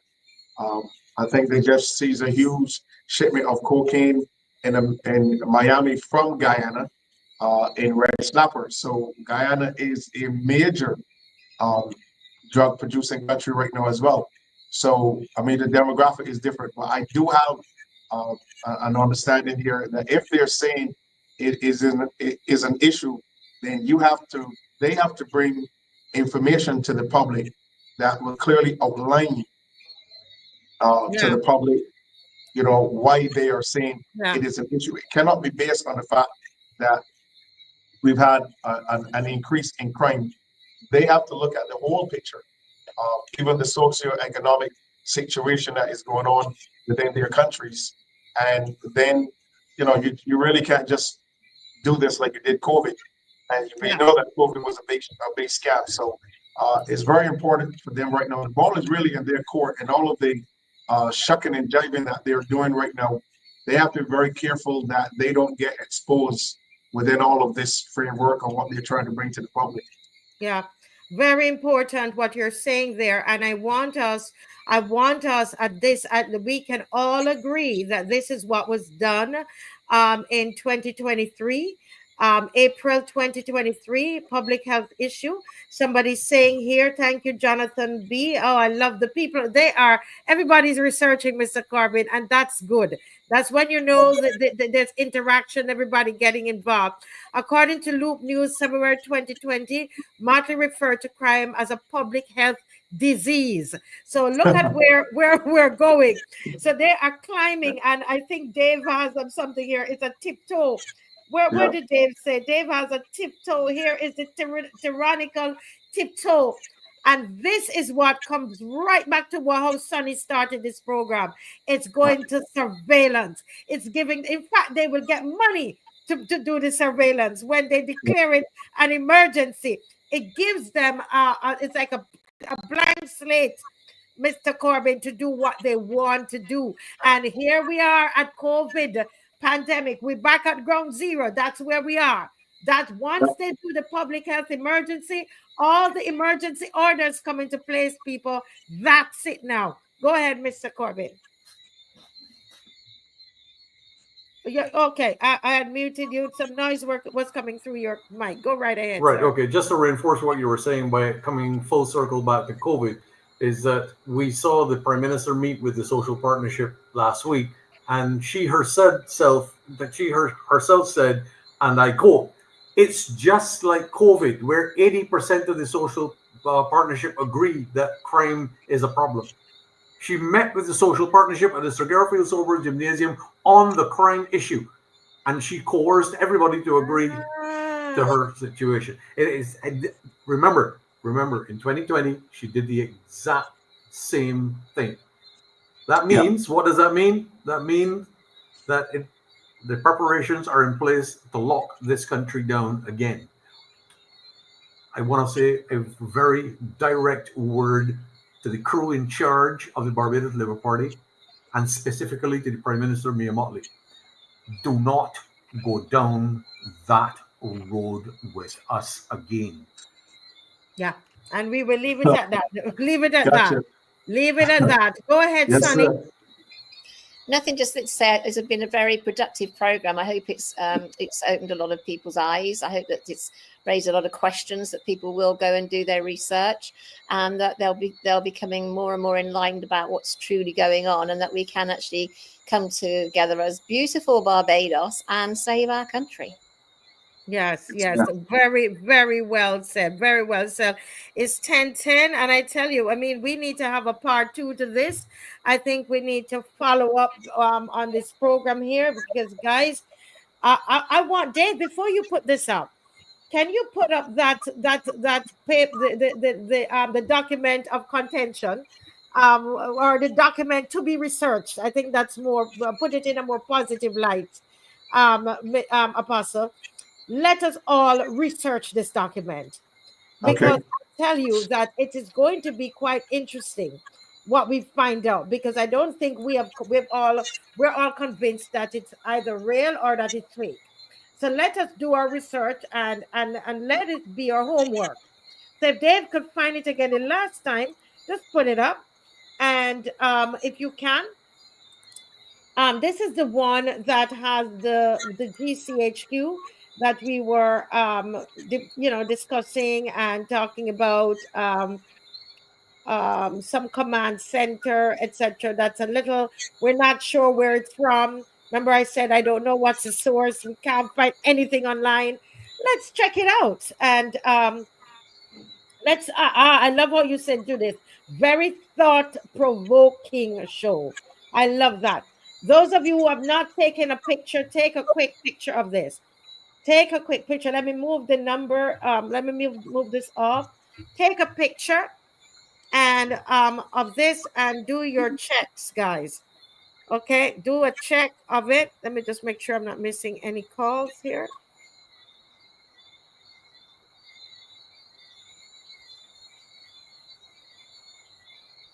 Okay, just giving you time to make your thing. We're serious about this thing. We're not going to be caught, guys. As Mr. Corbyn and everybody said, we're not going to be caught with our pants down, right? And in the middle of COVID, when we're in the middle of COVID, we're like, no, we're gonna get ourselves educated, right? Okay, there's a call. And then this is the last call, everybody. Good night. Good night. Welcome to the Marcia Weekes Show. I just want to ask one question. Yes, go ahead, Carla. After all of this information, are Bajans going to still remain quiet? You're asking, can you speak up a little more, a little louder for us? I said, after all of this information, are Bajans going to remain quiet? We need another march. A march where thousands of people are on the street. We do not want this government back in. And Bajans have to come to that place to understand that this is the life of your children, your great-grandchildren, because we are in danger. That's all I want to say. Thank you, caller. Thank you so much. Thank you. And that's a good note to end on. I think that's a very sobering note to end on. After all of this information, what next? What do we do? What do we do with all of this, Mr. Corbyn? Where we recognize that once we are declared a public health emergency, while actually you claim it a public health issue, that all that is going to happen is a medicalizing of governance, criminalizing poverty, and the justifying of another authoritarian control system. You're justifying authoritarian control, right? Our layers of freedom and self-determination is what they want to strip away, all while claiming to protect the people. There is a plan. I think it's coming down to that, right? There will be no end date. It allows for continuous emergency measures that may never be rolled back. Be careful, Barbados. Be careful. Listen well. So I want to go to the panelists at this time. and ask. Yes, go ahead, Mr. Corbin. Your hand is up. I'll just end my contribution on this one point that I wish every single one who is listening to this program tonight to understand very clearly. I want you to research the term medical martial law. Medical martial law. Barbados has been governed by medical martial law upon the suspension of our constitution in February of 2020. That is what this country is being run under. Medical martial law. And it's about to get a whole lot worse unless we stand up as people and bring a spiritual, focused, direct challenge to the evil that exists in our country. Have a good evening, everybody. Thank you, Mr. Corbin. And let's leave the. I think Sonny, you said your final words already. I did already. Thank you. You did. Let's go to Apostle. The question is, where do we go from here? We've heard all of this. What are Barbadians going to do? Well, I'm just going to say this, and I'm going to leave it here. I did what I was instructed from the Lord to do during COVID, and I will do whatever I'm instructed to do in any other thing that this government tries to bring to Barbados to destroy this nation from fulfilling this God-given destiny. I will be there alongside whoever else the Lord touches and raises up in this nation to speak out and to fight. And I will stand toe-to-toe, shoulder to shoulder with them to make sure that Barbados and Barbadians get to live in a country that is free, fair, and where we can all enjoy what God has given to us as a people. So that's what I have to say about that. So if they're ready to bring it, they can go ahead and do it. I'll be waiting for them. Yes. Well, folks, tonight has been an amazing night of lots of questions. I know some of you are not convinced of everything. I'm not convinced of everything I've heard. I know I'm going to go away and I'm going to research, and that's good. That is good. We need to be able to have that. And so I encourage you, go away and research. Okay? Go ahead and research. Think about the fact that there are lots of things that we have at stake, that if they push this public health emergency, then we have this whole thing of the digital control systems are going to come into play, right? Where our sovereignty will come into play. All of these kinds of things, very, very important. We don't have to go over it all again. You heard it all tonight. So, folks, it's time that we get cracking, finding out exactly what is happening for yourself. Be convinced, and then make up your mind. What are you going to do for yourself and for your family? That's all we can say tonight. Remember, those of you who want to give a donation to the children who are in Canada, our beautiful children, Barbadian children, give us a call, 236-7000. I'll be able to pass on the bank account for the team. This is a Blaze Track Club, so that they can make sure that the children are properly refreshed. They have enough, what do they need? Supplement? I don't know what they drink when they're running, Mr. Corbin. It might not be supplement, but I don't know. I'm calling the wrong thing. But they get all the vitamins and all that they need, the fruits and the vegetables, while they're in Canada, and can take care of all the expenses that they need. Give me a call or WhatsApp message, and we'll be able to pass that information to you. All right. Again, see you on Sunday, folks. What does God have in store for us on Sunday? Oh my goodness, we don't know. But thank you all for watching. Thank you to my wonderful panel, Mr. Corbin, and to Sonny and Apostle, who came at short notice. Thank you all very much. Thank you, Dave. You're welcome. You're welcome. God bless you all. Good night. Good night. Good night. Bye-bye. Please let me tell the people what Westminster is about and what republicanism is about. Westminster is an outgrowth of a monarchical system of government in which the head of the state is a king or a queen, as the case may be. And power devolves from top to bottom. In a Republican state, power devolves from the bottom up, and those who sit in parliament do so as authentic representatives of those at the bottom. Westminster is different. Westminster has been an outgrowth of the monarchy in which power devolves and derives from the top to the bottom. And going from the top to the bottom, at the top you have the House of Lords, sitting under the monarch. And then the House of Commons, commoners, from the Lords to the commoners. When you transfigure or transform yourself into a Republican state, Parliament becomes representative not of a head of state, not of a monarch, but it becomes representative of the people. And let me demonstrate